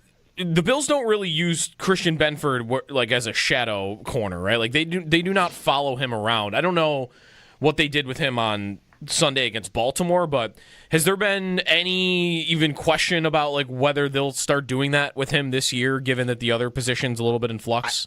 I wonder too, Joe. I don't know. Especially with a team like this, where if you look at the Jets last week, I don't know if you looked at the Jets. You see the Jets like stats last week, and targets and all that. I mean, it was pretty much Garrett Wilson and then nothing else, right? I mean, I think he had 9, and then the next closest had 2, as far as catches are concerned. Let's see. I got to bring it up right now.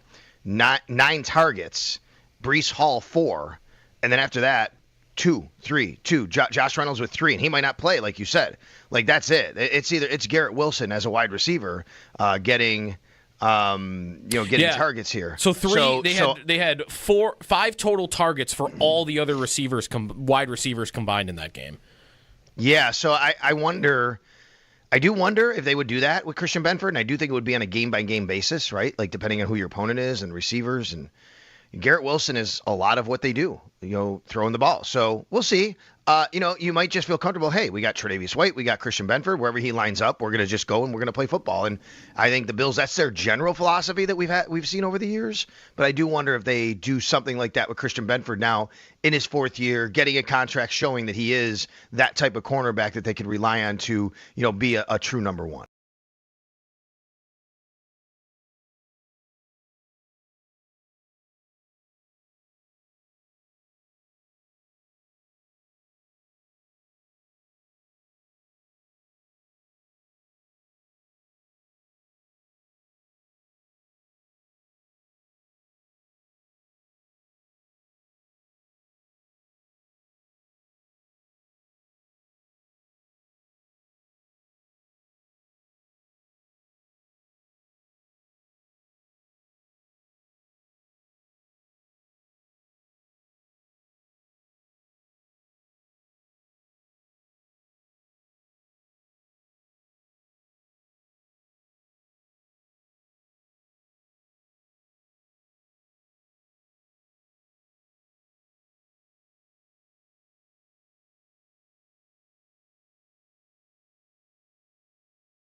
The Bills' injury report from yesterday had Ed Oliver on it as not participating. He was seen with a walking boot on his foot, so don't have many details on that now. We'll see what we get from Sean McDermott when he is on the Extra Point Show with Sal Capaccio in a couple of hours here on WGR. So no practice for Oliver. Taron Johnson, who did not practice on Wednesday, was upgraded to a limited participant on Thursday. Same deal with Shaq Thompson, the Bills' backup linebacker.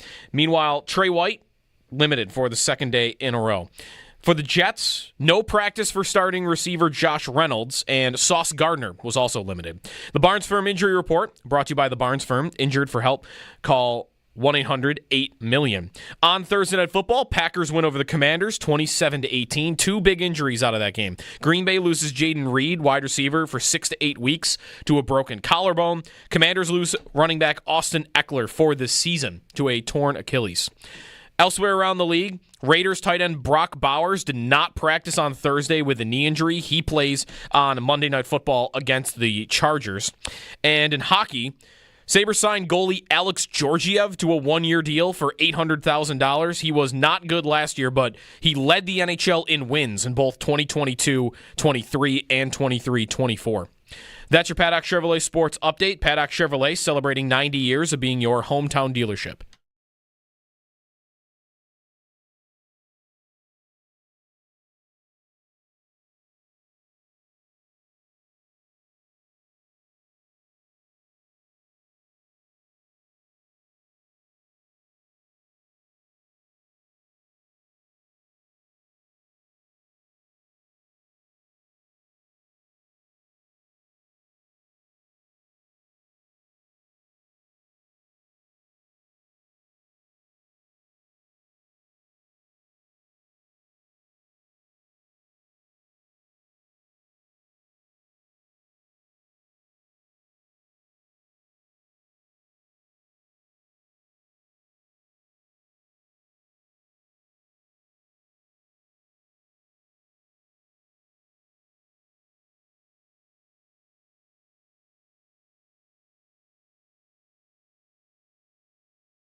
All right, Bills fans, happy Football Friday. It's beautiful out there. Football Friday.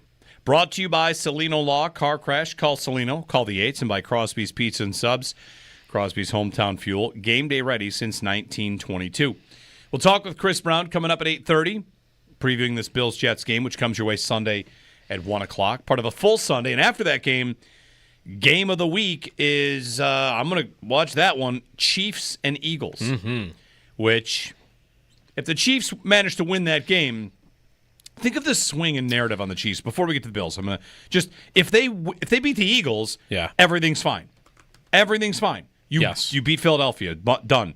The Super Bowl champs, rematch. Doesn't mean you're going to win the Super Bowl, but everything's just fine if they beat the Eagles. Yep. If they lose, well, you're 0-2. You're down a couple of important pieces. You got the Ravens coming up in a couple weeks after that. Worthy's going to try and play through a shoulder injury. Rice. That's crazy, by the way. Yes, I agree. He's playing through that. Dislocated shoulder like 6 days ago. Mm-hmm. Oh, man. And the size he is, too. We'll see if he actually suits up. Yeah. The Chiefs, if they lose to the Eagles, they next play the Giants, and then, as you said, it's the Ravens. Right. Like the Giants, they'll get no credit for a win. Like, fine, you're 1-2. Right. Then, if they lose to the Eagles, we'll be right back to it the following week of, all right, well, if you beat the Ravens, maybe everything's okay. You're 2-2. And if you lose, uh-oh. But they are in grave danger of starting the season 1-3. I think so. And how's that going to feel? It's going to feel awesome, right? Yes. And it will feel like this is justice in one way, but it is like, oh, this is what they were supposed to be last year. It's you're not the best team in the league. You win the most games, but we watched you all season and went, that team is not elite. And they weren't, and they figured out a way to get to the Super Bowl anyway. So if they lose to the Eagles and they lose to the Ravens, that's about right. You're losing to teams that are probably better than you. It is wild to point out, I just Google the Chiefs schedule, the little Google page comes up and it says Kansas City Chiefs 4th in AFC West. They're 4th. They are underdogs at home against Philadelphia, which is not a surprise, right? No. Road favorites at Arrowhead. We just saw the Eagles steamroll them. Yeah. They did lose a number of the players that were part of the steamrolling. Yeah. And the Chiefs. Oh, not on offense, though, right? Not on offense. That's right. Not on offense. 803-0550 and 1-888-550-2550. All right. Well, for the Bills and the Jets, it's time for Who Needs to Get Results. Brought to you by Dan Cha-Cha Injury Attorneys. Don't worry, Cha-Cha's gotcha. So who needs to get results for the Bills? I would say that the right answer to that is probably going to be the linebackers. I think the linebackers. Your second level, Breece Hall, not letting him get out into the open field because he's elusive once he gets out there. He's super fast and dynamic. And they were bad in week 1 against Derrick Henry. So I think Bernard and Milano are the answer to that. Because if they can stop the Jets in the run game this week and make Fields have to beat them, I think that's probably a pretty good outcome for them. Linebackers. That makes sense. The other part of that is they're supposed to be good. Like I could say T.J. Sanders, right, if he's got to start in place of Ed Oliver, but I don't know what level of expectation we'd have of that going great and how much he plays anyway. Maybe Jordan Phillips is going to play a bunch this Sunday. Whereas Bernard and Milano are on the field every snap, and they're supposed to be good. So go stop Breece Hall. He's not Derrick Henry. He's good, but he's not Derrick Henry. So I would say those two. Anybody on the offense need to get results? Josh Allen. They really might need him, of course, to be big in this game. If their defense does falter, you might need some version of hero Josh. What I'd like here is, whatever, if you're laying out your perfect game plan, if the Bills are charting a path to victory, all right, what's the game script we'd like to see happen? Don't they want to win the toss, defer, make a stop, pressure on, get up by 2 scores, one-dimensional Jets, rush Justin Fields, couple sacks, see you later, final score 27-13. There's your game. That seems like what their plan A would be. Get out in front early, run it late, pound it. They pounded it last year against the Jets. They ran really effectively, as they did. Sal pointed with Ray Davis. They also had a 50-yard pass to Ray Davis in that game. Ty Johnson started that game. I don't know about started. He was the first running back on the field. First couple of plays, he had a nice run. And then Davis came in, and he was doing too well. They didn't take him off after that. So some combination of those two. That could have also been, by the way, Ty Johnson was a Jet. Little revenge game, give him a shot at it.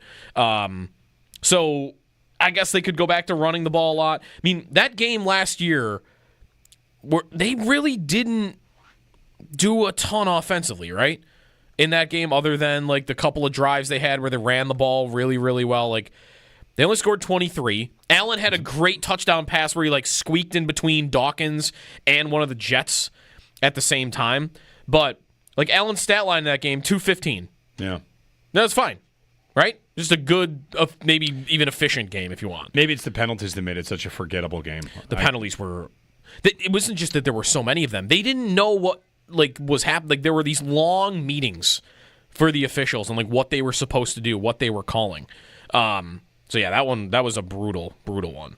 But the second half of that game, the Bills, they give up the Hail Mary, and then they go into half up 20-17. So they only score 3 points. They go missed field goal, punt, field goal, end of game. Polar opposite of what we just saw on Sunday. Yeah. That Jet game last year, they did nothing in the second half. But it's a different defense for the Jets. I'm going to go to NFLpenalties.com. I want to find out how many penalties were called in that game. Can't you do individual games, not just accepted, but Yeah, maybe, because I have it in the box score, but it's listed at 22 penalties were awarded. between the two. Yeah. Over 200 total yards of penalties between the two. I've got it here. Okay, well, whatever. Do we want to really get bogged down in this? Maybe, maybe not. 11 total called on each team. There was a roughing the passer on Rodgers. The Rodgers even said after the game, like, Bad call. that wasn't roughing the passer. Yeah. So that was a tough one for those refs. 803-0550, 1-888-550-2550. Bills and Jets, they can, of course, Sal pointed out, like, if they lose, they're in third in the division because the Jets would pass them, and whoever wins the Patriots-Dolphins game would pass them as well. That's one thing about this division. Here's a question for you. Since Tom Brady showed up, I was trying to find a way to look at this, and I couldn't just Google it and find the answer, but the AFC East has not often had two good teams in it, period. Right? Yeah, no. Hasn't it felt like the North has had at least two good teams for 20 years? There's always a race. It seems like that. There's always a big, important, like, Week 15 game in the AFC North. Ravens, Steelers, or the Bengals, a little while in there. And for the Bills and the AFC East, that was Brady forever with the occasion. There's one challenge from Miami, a couple challenges from the Jets, never a challenge from the Bills. Now that the Bills are in charge of this division, 5 in a row, how many times have there been a good team in this division? You'd have to say Miami because they made the playoffs. Twice they've been really pushed. New England pushed them once. But how many times was it a really good team? Like, when's the last time the AFC East had two teams you would say are contending? There was a thought that maybe Miami could have been that, right? Like that first year where they're scoring 1 million points and they have a 3-game lead on the Bills, right, in the division. That, I wasn't believing it, but, I mean, they were number 1 in power rankings at times throughout that year. So maybe there was a thought that Miami could be it, but then second half of that year, they lost all the good teams they played. Yeah. So I think that went away quickly. And then since that moment, they haven't been thought of that way. So maybe for like half a year, there was a thought that Miami could be legitimately good, but otherwise, no. Otherwise, I would say the only time there's ever been, you got two legitimate contenders in the AFC East. Wasn't it probably the 2 years that the Jets went to the AFC Championship? And one of which they beat the Patriots in the playoffs? Yeah. Those 2 seasons. That's probably it. Because I don't remember. Did anybody actually take like the Chad Pennington Dolphins seriously when they won the division? No. Right. So, I certainly didn't. And you never would have taken one of those Bills teams seriously. So it's been, I guess, a weird division in that way. It just went right from one to the other. There's never really this is expected to be one of those years. I know, like Sal mentioned, like they could lose on Sunday and wake up third on Monday in the division, but they're minus 700 to win the division. It's the division with the least drama in the league. And I don't know why that's the case. Is that the organizations, Miami and the Jets, doing a lot of that? I don't know. Yesterday we posted the poll, who's going to finish second, and the Jets won the poll off of one game. 1 week. That they lost. Yeah. At home. You know, Sal said something about how Dan Shaughnessy in the Boston Globe wrote about the Patriots, that it's a referendum on Drake May this week in week 2. Yeah. And how many times we did that. We focused too much on quarterbacks through the drought. Like, let's make or break here. If you want to convince me, you got to show me something. And he said, we did that with all these Bills quarterbacks during the drought. And also said we did it with Josh. And I don't think we did it with Josh. I really don't. Not really. The most controversial Josh was as Bills quarterback was before he ever played a game. And then it was a very procedural march to excellence. That's right. It never got to, I don't know if this is going to be enough. It's, will he take the next step? And every step along the way he did. There wasn't a bad month.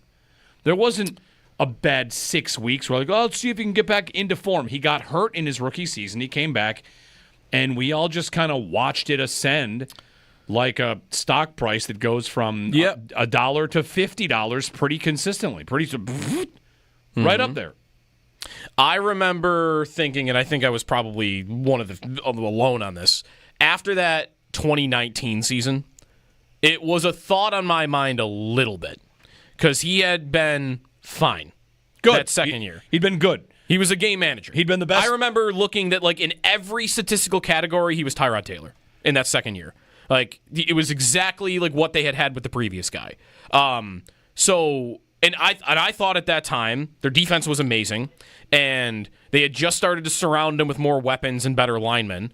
That I thought like, all right, this roster is starting to look like a team that should challenge for a Super Bowl. And what I had was a quarterback who was fine and then blew up in the playoff game.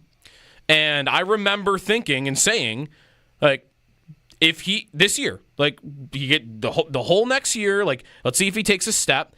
And I remember saying out loud, if he doesn't, I'm going to want to go get Matthew Stafford. Right. But that was the only guy. And it was just because I felt this team has the chops to win the Super Bowl. I'm not sure yet this quarterback has it in him. And then before you could blink, the next season it was, okay, yes, he does. Right. That's what I mean. He absolutely does. If you were doing that going into 2020. Into 2020. Sure. He followed up with a 37 touchdown, 10 interception season. Right. And then there was never a thought again for the rest of my life. There was never, hey, it's week 2. Boy, if he doesn't do well, right, we might have issues. Let me pull up his 2020 game log. And also, like, the Tyrod point's not wrong. Tyrod's first season with the Bills, he had 20 touchdowns and 6 picks. And the 2019 season for Allen, he had 20 touchdowns and 9 picks. Right. He had not yet set our souls ablaze, if I may use that. Yeah, not yet. But he had the Dallas game. The Dallas game was incredible, but that was like everything else was just like, all right, he's doing fine. He's doing pretty well. But here's how the 2020 season went. As you're saying, like, all right, let's see if this guy can take the next step. Week 1, 312 and 2 touchdowns. Week 2, 415 and 4 touchdowns. Yeah, that's like Week 3, 311 and 4 touchdowns. All right, see you later. Yeah. It's over. Week 5. Yeah, right. Then it's like that parting Stafford thought, like, I'll just light that on fire forever. Yeah. We're good on that. We used to have the longest drought, not only in the playoffs, but of a passer not eclipsing 300 yards in a game. All right. And he did it 1, 2, 3, 4, 5, 6, 7, 8 times that 2020 season, including a pair of games over 400. And wasn't that streak still going into that year? I don't think he had done it in his first 2 seasons. Maybe I'm wrong, but I remember that streak going, I thought, a couple years into his career. He did not do it in 2019. Yeah, so okay. And in 2018, his rookie season, was there a 300-yard game in there? I'd probably not. No, he got to 245. Yeah. So the 20-year. Week 1 of 2020, that's Diggs, the Diggs season. Diggs. Yeah. Yeah. Like, Diggs shows up, the offense hits another gear, and he's throwing for 300 routinely. So that was against the Jets, wasn't it? That's right. Week 1 was against the Jets, and then week 1 they smoked the Dolphins. But I don't think we ever got to. Not really. This week, it's got to happen. And that's the story in New England from Dan Shaughnessy in the Boston Globe. Like, should they be there already? No, though? They should not be there. I don't think that's fair. They absolutely should not be there. Like, I would have way more patience with him, because what does that sound like? That sounds like, well, guys, if he doesn't do it this week, he doesn't do it the next week. It's like, how close do you think you are to moving on from that? Right. You shouldn't be anywhere near moving on from Drake May right now if you're New England. That looks like it's going pretty good. It's kind of like 19 Allen a little bit, but you're a year earlier. It's his 14th start. Right. Like, I would be consistent on this. Like, by the end of this year, if his season looks like it did in week 1, or maybe like what 2019 Allen looked like, which is like, all right, he did pretty well, and he ran the ball a bit, and they won, 8 games, and like it went fine. Then, if I were New England, I would be fine thinking the same thing, like, all right, he's got another year. Take the next step, and I'm sorry, if my roster starts to get into shape and looks like I can really win something, and my quarterback isn't going to take a big step, then I'm going to want to explore other ideas.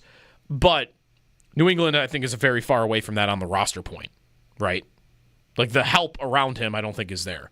So, I think it's nuts for them to already be thinking about, like, oh, can this guy do it? Right, 14 starts in the league. End of the year is when you should maybe be thinking about that if he hasn't taken a big leap. Gina in Delaware. Good morning, Gina. Hey, good morning, guys. First of all, I want to apologize to everybody for my language the other day. Sorry. I was fine, but these roads are crazy. It's bike week here, too. Anyway, I want to talk about the energy of the Jets. So what I was trying to tell you when I was calling last time was, within the last 4 or 5 years, I wish I had a date. I'm not a statistical girl. One of these times I'm going to call you and blow you away with stats. But I just know that the last handful of meetings with these Jets has not been a huge amount of point differential. Like maybe 6 points or so. You can look it up. You probably already know that answer. But being in that Meadowlands Stadium, as many of these Mafia fans have been, is a whole different beast. This is a gritty team. This is a team it's like dog fight. Like Deion Dawkins, I heard some audio on him talking about it, saying it's an angry game against these Jets. They're creeping on us, and I've been saying this a long time. We're going to look back, and they're going to be right on our tailbones. So all I'm trying to say is, let's be cautious of this week. I know you're not cocky. I haven't heard any cockiness. I'm just saying, the Jets scare me, man. They really do. So I'm looking forward to watching the game. And by the way, craziest place I've ever watched a game, I'm always watching it by myself. One of the guys on your thing there just said watching it by himself at a table. You meet other people. I'm going to watch it at a Dover's Backers Bar Sunday. And it's always fun because the energy is always great, whether it's a small group or a large group. Bills fans are awesome. Thanks for taking my call, guys. Go Bills, and I love my Buffalo. Thanks, Gina. I think I am cocky about it. Yeah, I think I am. I'm not afraid of it. Doesn't. You could be nervous. I was nervous about Baltimore. They won. How I feel, or how anybody feels, you might feel like you can jinx them or anything like that. Let me ask this: do you think more confidence for this week or next week? Next week. Okay. I mean, next week. It's a certain level of respect for the Jets. I'm more worried about you than I am about the Dolphins next week. I think that's not so much a respect for the Jets as it's a disrespect for Miami, who is falling apart. But that's what the Jets are just trying to avoid, right? Yeah, don't the Jets be that have team. been that, and they're just trying not to be doormat that you can just walk over. And I think they are that. And I think there have been a lot of years where I would treat them the exact same way that I'm about to treat Miami in a week, which is you should roll that team by 50. And I don't think the Jets are that. If the Jets beat the Bills, it wouldn't be the most stunning thing to me that could happen in the league. It's not if the Saints beat them in a couple weeks. Chris Brown, when we get back, as we continue Football Friday, we'll talk about this matchup, the potential absence of Ed Oliver as well. It's coming up. We'll be back in a snap, brought to you by Snapdragon Apples, the official apple of the Buffalo Bills.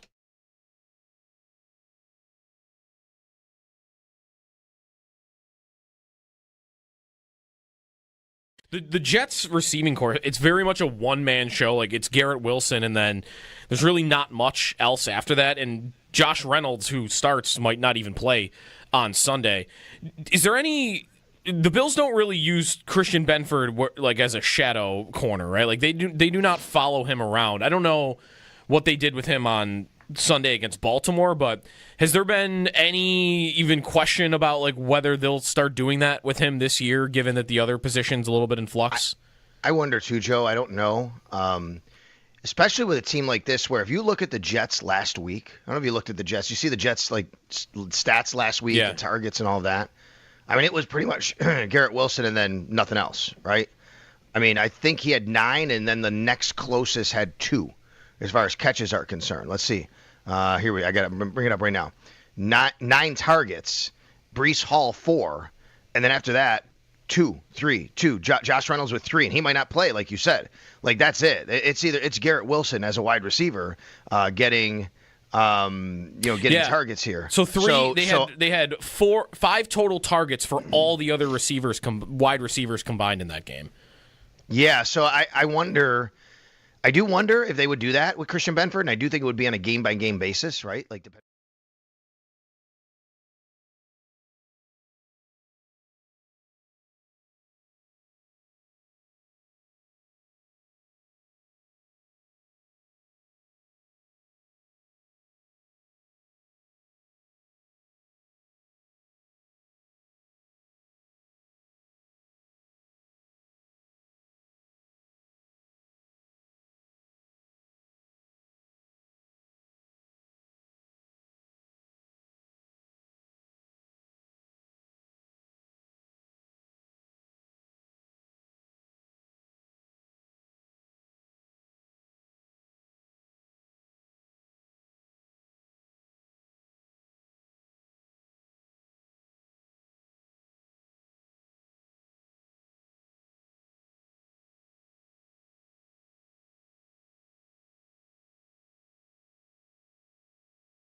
Ed Oliver does not practice for the Bills yesterday. He was seen with a walking boot on his foot. He did practice in full on Wednesday, so we'll see what Sean McDermott has to say about Oliver's status when he goes on with Sal Capaccio in the Extra Point Show in just a couple of hours, so stay tuned for that later this morning.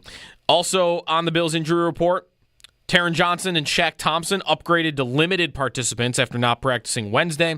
Dawson Knox, Greg Rousseau, and Trey White also all limited. For the Jets, Sauce Gardner popped up on the report as limited with a groin injury. And then their starting wide receiver opposite Garrett Wilson, Josh Reynolds, did not practice with a hamstring injury on Thursday. The Barnes Firm Injury Report brought to you by the Barnes Firm. Injured for help, call 1-800-8-million. Packers over the Commanders 27-18 on Thursday Night Football. Both teams picking up big injuries. Austin Eckler out for the year with a torn Achilles. Jaden Reed out 6 to 8 weeks with a broken collarbone. Those are your Paddock Chevrolet sports headlines. Paddock Chevrolet celebrating 90 years of being your hometown dealership.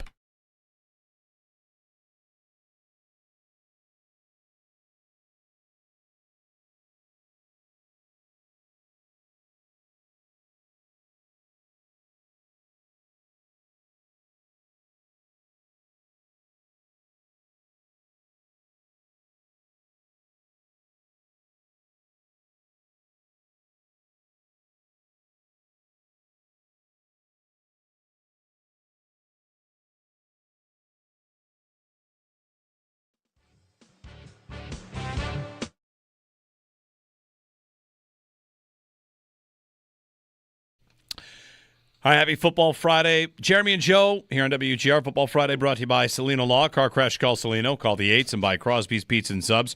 Crosby's Hometown Fuel. Game day ready since 1922. On to week 2. We're joined on the Wester Hotline by Chris Brown. Chris, it's Friday. Have you had the appropriate amount of time to kind of come down off of what was Sunday night? I know we talked on Monday, but still, reliving that game from week 1 has been a fun thing to do throughout this week.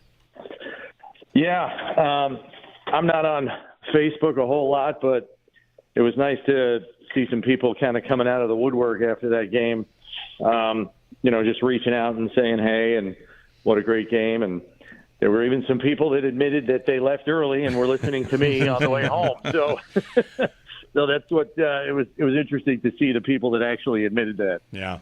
Well, an epic win and now a follow-up act, an encore for this team, and a different challenge, road game, and a new injury pops up. Like we'll get the update maybe from Sean McDermott, 11 o'clock later today with Sal on the Extra Point Show. The Ed Oliver walking boot kind of pops up out of nowhere, and it's tough on a number of levels, Chris. First off, it's a starting player, and second off, was it his best game as a Bill that he comes off of with an injury? Yeah, it's probably up there, right? It's certainly in his top 5. I mean, he had a heck of a game last year against the Lions, I remember, and there have been others too. I even remember a game against the Chargers at the end of 23 when he closed the game out with a sack on Easton Stick when they absolutely had to have it. So he's had some games, and obviously the 9.5 sack season 2 years ago was a big year for him. But after the way he played Sunday night, the thought of not having him now is like, oh, geez, you're going to start the division slate without this guy. I think it would present an enormous opportunity for TJ Sanders, the second-round pick, if Ed for some reason can't play. But that rotation gets one man lighter, and they'd probably have to call one of the 3 defensive tackles they have on the practice squad up for the game on Sunday. How big of a challenge do you see that being for them, given what the Jets present? It's not Derrick Henry, but Breece Hall's had some success against the Bills in his career so far. Yes, he has. I actually looked it up. Since 2022, backs with more than 20 carries against the Bills since 2022, he is third in average yards per carry at 6.4. The only 2 ball carriers better than him are Lamar Jackson and Derrick Henry. So he's been pretty good against them quietly, I think, because more often than not the Bills have won the football game. But he has been productive with a multitude of different quarterbacks, so it almost doesn't matter what quarterback is in there. He has more often than not been productive against them. So, with Justin Fields, who also presents the element of the run, I think it's something that they're going to have to get a handle on, and I think they should expect to be tested on some of the same run fits that were not consistent enough in the game Sunday night. That's just what good teams do. They test you on the things you got hit on the week before to see if you've buttoned those up. So I would imagine the Bills have repped those umpteen number of times. And I'm also curious to see, Tanner Engstrand, the offensive coordinator who came over from the Lions. I mean, he saw how much the rollout game was a problem for this Bills defense last year with Goff and with Matthew Stafford the week before, as a matter of fact. So it wouldn't stun me if they put Justin Fields out on the move and say, hit the open guy, and if nobody's there, just run. Yeah, McDermott this week sounded urgent to a point, and he's a big one to preach fundamentals. In this Baltimore game would have been the tape would have shown him that guys were just missing spots, missing assignments, missing where they needed to be, and that can be maybe for a coach, Chris, more concerning, and also. It's kind of like a diagnosis, right? Like I know what went wrong, and you're talking about repping those out. It feels like the players that maybe miss those spots, and linebackers and safeties and everybody, it's a mission to get on track as quickly as possible, because McDermott's message was that, sure, it's early, but we don't want to have that fester. Right. And I think what helps in that effort, number one, is you have a veteran core on defense that's going to be committed to getting it right, whether it's Bernard, Milano, some of the veteran guys up front. And then secondarily, even though it's an emotional win and you worry about, the emotional roller coaster a little bit and being, completely ready and up for this game, I think it also helps, that it's your first division game of the season, which tends to bring a sharper focus as well. So I expect the defense to be markedly improved this week because they know that even as good as Josh Allen is, you can't give up 40 points. Chris Brown with us on the West Her Hotline. Chris, the Fields matchup, he's played once against the Bills with the Bears. How much respect do you have for him as a threat as a quarterback? It went pretty well in week one, but it's been an up and down career for him so far. It has. I think it looks as though, and again, we have a very small sample size here, guys, right? But it looks as though they're willing to let him throw enough to keep defenses honest. It's in a bit of a way, guys, a page out of the Ravens playbook. I mean, I know a lot of people looked at the stat sheet last week and were shocked that Lamar only threw the ball 19 times. Now, with the success of the run game, it kind of explains it. But I wouldn't be surprised if Tanner Engstrand takes a similar approach. We don't need Justin Fields to win us the game with his arm. We just need him to complement what we hope is an effective run game and use play action to help make him effective. And I think for the most part that worked for them last week, against a defense that may not be elite, but is certainly a respected defense around the league in Pittsburgh. And they put points on the board. They moved the football. So I think they're going to continue in that vein going forward. Chris Brown joining us on the Western Hotline out of Bills and Jets. And the follow-up act for this Bills offense, James Cook explosive plays, Josh Palmer explosive plays, and Keon Coleman as well. Like, to me, one of the most interesting things is what they do with Coleman here. What the Bills do, what the Jets do, and Josh looks for Coleman, but Chris, to me, like, one of the bigger things about here is how effective Coleman has been at looking for Josh. That bounce that goes to him in the back of the end zone that extends that game. That's a direct result of him not giving up on scramble drill plays. And it feels like he can carve out a nice little niche there with the scramble drill being Josh's primary target. Yeah, I would agree with that because he's got the biggest catch radius on the team. He's got the best vertical leap on the team. So that widens the net, so to speak, in terms of where the ball can end up. I mean, we know Josh is a ridiculously accurate quarterback. He puts it on people. But in those off-script plays, I mean, you can think about the Jets game last year in Buffalo. I mean, he throws it back across the field. He's clearly targeting Ty Johnson, and Keon Coleman comes out of the sky and just outjumps everybody and gets to the football first. So this, what we saw Sunday night was not the first time something like that happened. So, yeah, I think that is an added element that, when you are off the script, that's a good guy to look for because even if he's covered, there's a good chance he's going to be out jumping whoever is near him for the football.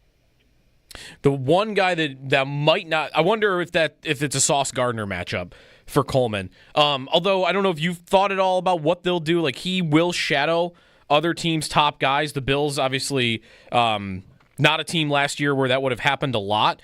And I wonder if that game that he just had, Chris, will get that level of attention from the Jets, or if they'll just have their corners play on opposite sides. And the opposite corner, Stevens, it feels like this is one of those games where, you might want like a Bills receiver in fantasy, whoever's not going up against Sauce Gardner, because it sounds like the rest of the secondary might be weaker than it's been in past years.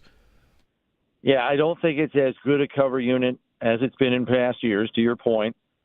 I do wonder, though, if the Jets actually put Brandon Stevens on Coleman, only because Coleman isn't a burner per se. And Stevens is like 6'3". I mean, he's tall and 195. So, I mean, not that Gardner is a runt. He's long too, but he's slight in frame. And I could see Keon boxing him out for plays on the ball. Stevens is a little sturdier, and you don't need a burner to cover Coleman. So I'm really curious to see how those matchups work. They may just stay where they are on each side and say, let's see how it goes. But I think Stevens, his problem is he gets burned by fast guys on double moves and things like that. Physical guys, he's usually okay. I think that's one of the main reasons the Ravens drafted him in the first place. They play a very, beat you up at the line of scrimmage, grab, clutch, hold you, and Stevens is a big, sturdy corner that can do that. If I see Palmer over there on his side, I'm liking my chances because, we know Palmer is a precision route runner and he's got some juice. So to me, that's kind of the matchup I'm hoping to see. I want to see Palmer on Stevens because then I think there's an opportunity for a big play. Chris Brown on the Western Hotline. Chris, thanks very much. Enjoy the game, and we'll be ready for a quick turnaround with the Miami Dolphins on Thursday. Yeah, have a good weekend, guys. Thanks, Chris. Chris Brown's appearance on WGR brought to you by Northwest Bank. For what's next, get started at northwest.com. By Northtown Volkswagen, Western New York's #1 VW dealership. Shop online at northtownvw.com. And by Lockport Outdoor Store, high-impact gear for hardworking men and women. Football Friday, rolling along. Week 2, game of the week is probably Eagles-Chiefs. I think definitely Eagles-Chiefs. Yeah, it's a Brady game. Tom Brady went on Colin Cowherd yesterday. How many years in a row will Tom Brady go on a radio or television program and say that young quarterbacks today aren't as good as he was? How many years in a row? He's done it again. How old is he? He's done it again. He said, the game is so dumbed down, these guys don't know how to play. How many years will he do it? He will do it for 45 he might not be to wrong. 60 years. I'm not saying, I don't know if he's right or wrong. Wait, sorry. I tend to believe him. He's a vampire. He's going to live for 500 years, so 500 years. But he just can't resist saying, the players today are not as good as I was. Yep. I also saw that he swore 4 times.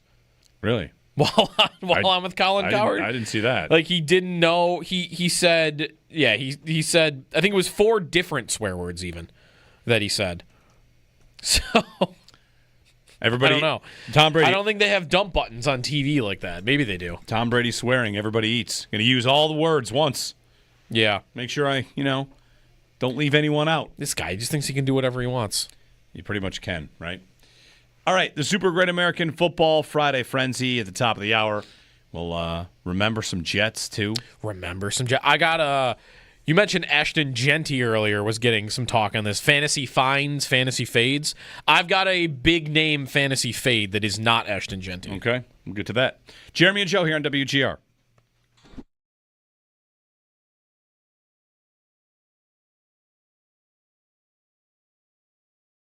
We got to find out what's going on with Ed Oliver. Mm-hmm. Oliver pops up on the injury report and is seen as in a walking boot, just out of nowhere. Mm-hmm. What? He's what?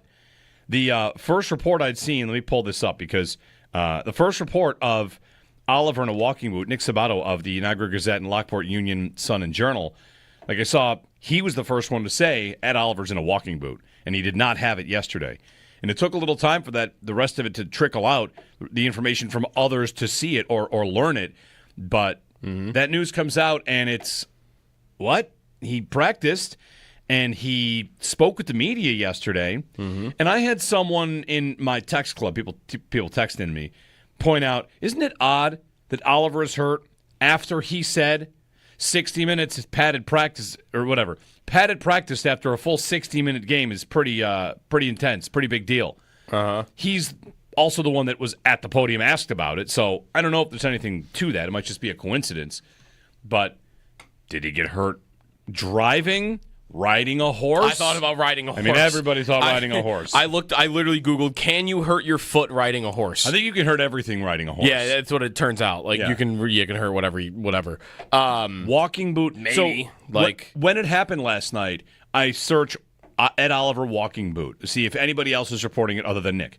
And nobody was. But one thing popped up. Joe Biscaglia from 2022. Ed Oliver's wearing a walking boot. And I thought, okay, that was September 8th, 2022. So I went back to that. Like, okay. How many games did Ed Oliver miss the last time he wore a walking boot? The answer is 3.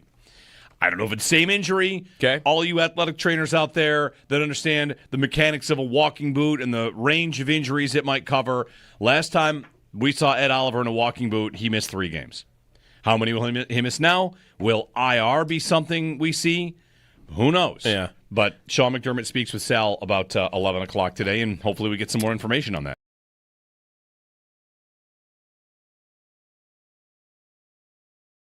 It's a mission to get on track as quickly as possible because McDermott's message was that, sure, it's early, but we don't want to have that fester. Right.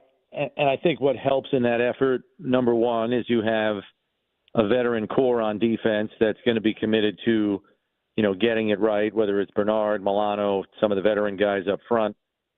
And then secondarily, even though it's an emotional win, you worry about, the emotional roller coaster a little bit and being, completely ready and up for this game. I think it also helps, that it's your first division game of the season, which tends to bring a sharper focus as well. So I expect the defense to be markedly improved this week because they know that even as good as Josh Allen is, you can't give up 40 points.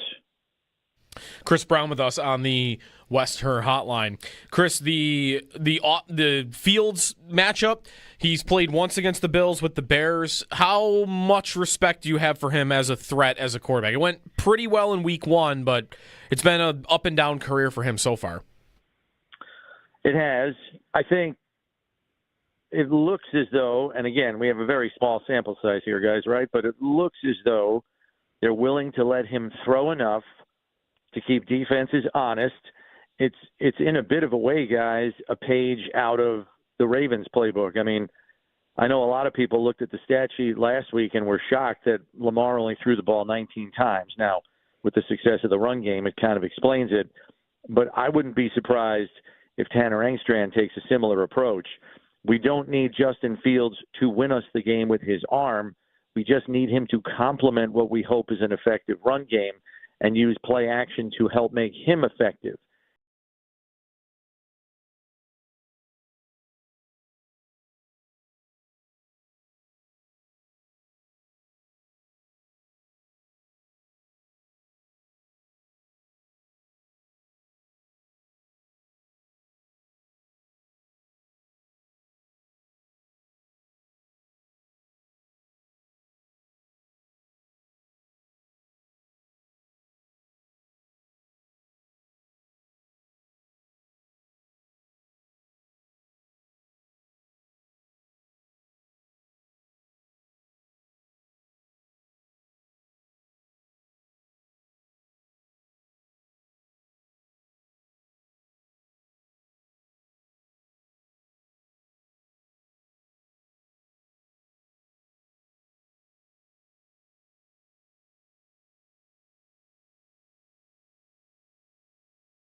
looked like Kirby bit down on an over route there. Kirby did exactly what he was supposed to do. So he has the ability to kind of ad-lib. Kirby did exactly what he was supposed to do with the structure of the defense. On the pick play, how can Terrion defend that better? By learning by previous mistakes. You guys been around here. We got the exact same play at San Francisco last year. Turn it on to Pearsall. Learn from your mistakes. You're a professional. How much did the groin play into those two plays that he... If you're injured, come out the game. If you're injured, come out the game. We're not making any excuses. No. We're not making any excuses. Just like if I have a play called I shouldn't have called, that's on me. A player has a job to do, that's on them. We all earn our paycheck. There won't be any free rides this year. We all come to the stadium with a job to do your job, point blank, period. What is Ben's greatest strength as a play caller? Everything. Next question. Kelvin Shepard, Lions defensive coordinator, former Buffalo Bill. What's Ben's strength as a play caller? Everything. Next question. That's funny. Will make him, if we ever do the coordinator draft to be head coaches, I'll make Kelvin Shepard my number one pick just because I want that guy to talk every week and be a coach. Question. If he became a head coach in the league, he'd be the first former Bills player to become a head coach since who? Do you know the answer to this? No, I don't know the answer to this. I'm wondering out loud. He played 2 years for the Bills. He started 24 games. He got traded for Jerry Hughes. Mm-hmm. If he became a head coach, when's the last time I have the answer. A Bills player was a head coach? Frank Reich.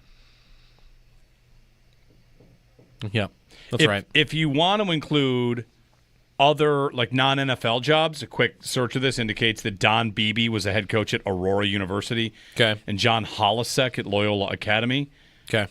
I've also got Mike Jasper, Stetson University. Mike Jasper. And the giant lineman Mike Jasper? And Dick Duran. Did Dick Duran played for the Bills? I don't think he played for the Bills. No? I don't think so. Okay. I'm pretty sure he didn't. But I guess I'm not 100% on that. Nobody from the drought era is coaching, right? Other than Kelvin Shepard. Alex Van Pelt got close. That's a good He's one. offensive coordinator. Aaron Glenn played for the Jets, and now he's the coach. The head coach. Mm-hmm. I don't know. Maybe this is not uncommon though. I wonder how many teams have a bunch of former players, the Cowboys maybe, that have become coaches, head coaches in the league. Frank Reich though, that's right. Yeah, Dick Duran played for the Lions and the Bengals. Gotcha. All right, the Super Great American Football Friday Frenzy. We also might have some of you do some tech troubleshooting for us regarding the chat. See if you got an answer for this. Jeremy and Joe, it's Football Friday, brought to you by Salino Law. Car crash, call Salino, call the 8s, and by Crosby's Pizza and Subs. Crosby's Hometown Fuel, game day ready since 1922.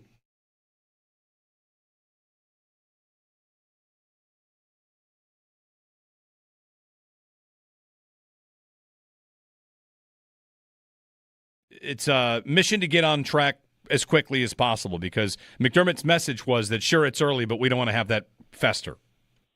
Right. And I think what helps in that effort, number one, is you have a veteran core on defense that's going to be committed to, getting it right, whether it's Bernard, Milano, some of the veteran guys up front. And then secondarily, even though it's an emotional win, you worry about, the emotional roller coaster a little bit and being, completely ready and up for this game. I think it also helps, that it's your first division game of the season, which tends to bring a sharper focus as well. So I expect the defense to be markedly improved this week because they know that even as good as Josh Allen is, you can't give up 40 points. Chris Brown with us on the West Her Hotline. Chris, the Fields matchup, he's played once against the Bills with the Bears. How much respect do you have for him as a threat as a quarterback? It went pretty well in week one, but it's been an up and down career for him so far. It has. I think it looks as though, and again, we have a very small sample size here, guys, right? But it looks as though they're willing to let him throw enough to keep defenses honest. It's in a bit of a way, guys, a page out of the Ravens playbook. I mean, I know a lot of people looked at the stat sheet last week and were shocked that Lamar only threw the ball 19 times. Now, with the success of the run game, it kind of explains it. But I wouldn't be surprised if Tanner Engstrand takes a similar approach. We don't need Justin Fields to win us the game with his arm.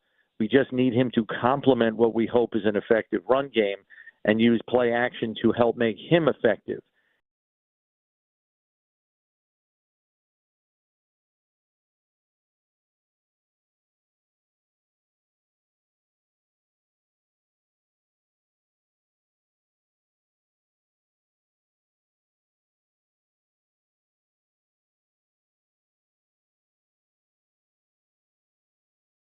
Sal, if they were to be without Oliver on Sunday, what would that do to like the numbers on game day? Like who would maybe dress on game day that didn't, and then also what you think the rotation might look like? I would assume more for TJ Sanders.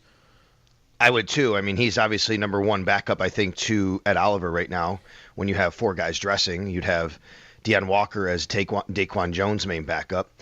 So I would expect TJ Sanders to kind of get the start, but now you're dealing with three dressed defensive tackles. So somebody's got to come up from the practice squad. Jordan Phillips, Zion Logue, and Fedarian Mathis. They did sign a guy named Fedarian Mathis earlier this week. He was a former top 50 pick by the Washington Commanders, and that's just a few years ago. And it's just coincidental, really, they signed him, because if you look and say, well, they signed a guy, they must have known he was hurt. No, they signed him on Tuesday, I think it was, or Wednesday morning, and then Ed practiced on Wednesday. So they just signed him because they wanted to have a little more depth and get better, and he was out there. But now, I mean, you might be fortunate if you want to use him. Who knows? This quickly, I don't know if that'd be the case. Or Jordan Phillips or Zion Logue. One of them would have to come up, because there's no way you're going into a game with only three guys at defensive tackle. You're just going to want better games from Bernard also. Bernard and Milano. You need a lot better from Bernard and Milano. Those two, I was kind of excited to finally see, hey, these two haven't really played together. They've both dealt with injuries, more so Milano, in the last 2 years. And I think everyone kind of feels like there is a really strong potential for them if they stay healthy. And, man, it could it have gone worse in the first game? It was hard for them. They were getting met by linemen a bunch, but they just were nowhere to be found on that game against the Ravens. So those two I would want to hope pick it up a little bit in this game against the Jets, because that's supposed to be a strength of that defense, not a weakness. Yep.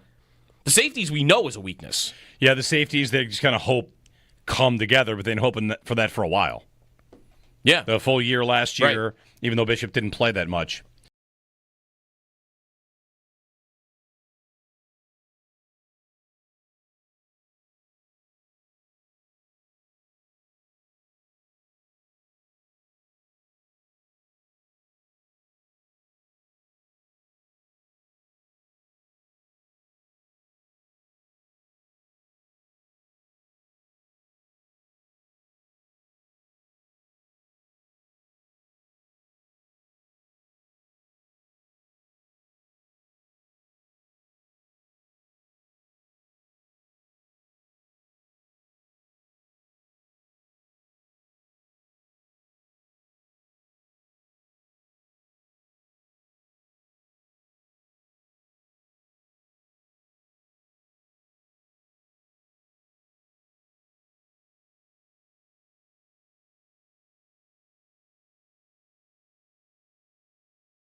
Bills and Jets on Sunday. The Bills are dealing with an injury to Ed Oliver. He was not at practice yesterday and was seen with a walking boot on his foot.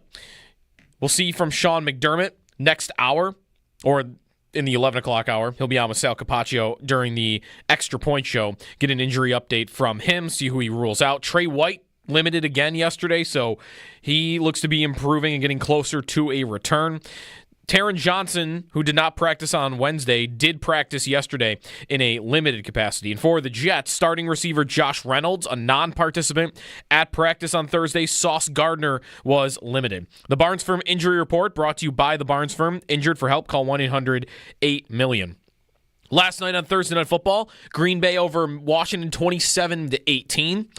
Couple of big injuries out of that game. Washington lost Austin Eckler for the season to a torn Achilles. The Packers lost wide receiver Jaden Reed to a broken collarbone. He'll be out 6 to 8 weeks. Sabres made a signing yesterday. Goaltender Alex Georgiev, formerly of the Avalanche and Sharks. He led the NHL in wins in 2 of the last 3 seasons, but last year was a very poor year for him. 1 year, $800,000. Tonight, Sabres Prospects Challenge. So stay tuned for that. We'll have coverage of that later on tonight here on WGR. Sports Talk on WGR, presented by Paramount Plus. Sylvester Stallone back in the original hit series Tulsa King. This season, he faces the most dangerous adversaries yet. Stream the new season of Tulsa King on Sunday, September 21st, exclusively on Paramount Plus. That's your Paddock Chevrolet Sports Update. Paddock Chevrolet celebrating 90 years of being your hometown dealership.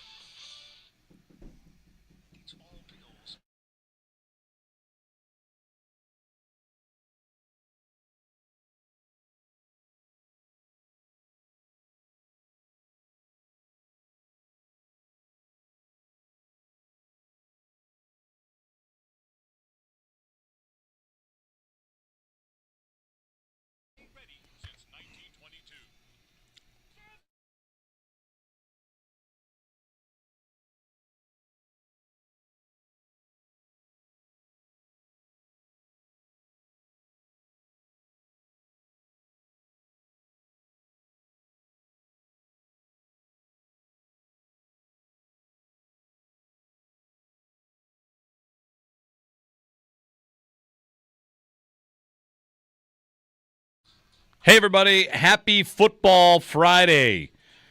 Football Friday brought to you by Salino Law. Car crash, call Salino. Call the 8s by Crosby's Pizza and Subs. Crosby's Hometown Fuel. Game day ready since 1922. Couple things for you here. We're going to remember some Jets. Yes. Including a name that is one of the biggest busts of all time that might not get mentioned enough. Okay. All right, I'll give you that. One of the biggest busts of all time. The Jets have one of the biggest busts ever. Oh, and are you talking about... You're going to say like Todd Marinovich? No. Okay, no. Christian Hackenberg? No. He was a second-round pick, Second-round pick that never touched the field. Okay, I've got an argument and for...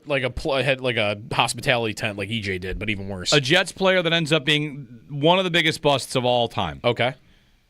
I'm going to go through his pro career. Christian Hackenberg was a second-round pick who was... Listen to this. He was never active for a game. Great.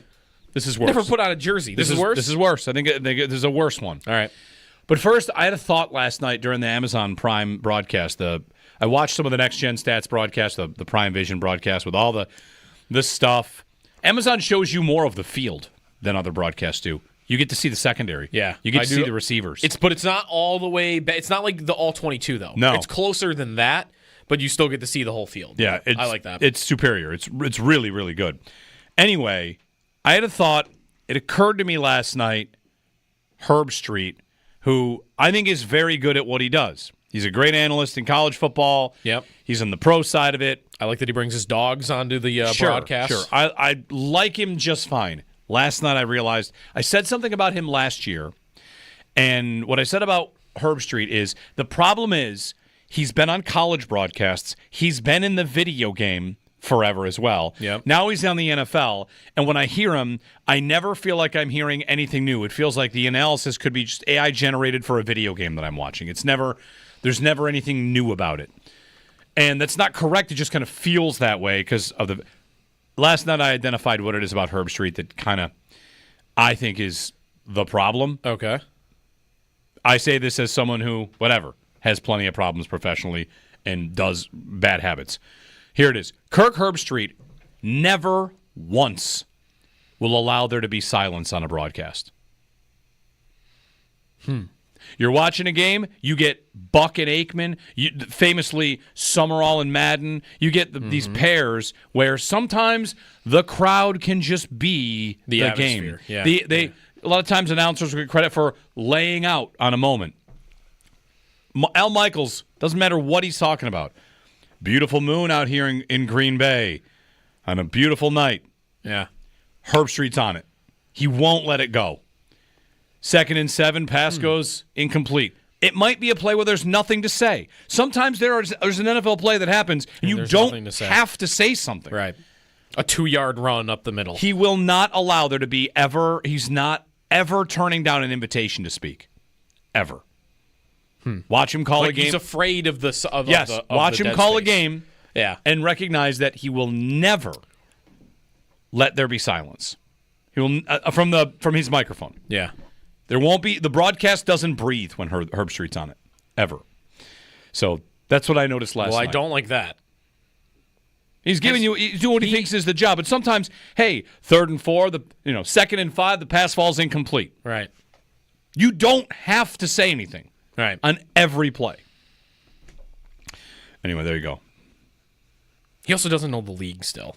Once in a while, you'll notice you're still making these little mistakes where you feel like you haven't watched the NFL for more than a year. So, but I don't like this part of it either. All right, you want to remember some Jets? Yes. This is a fun game. This is a fun game. Chris Brown just texted me a list of Jets busts.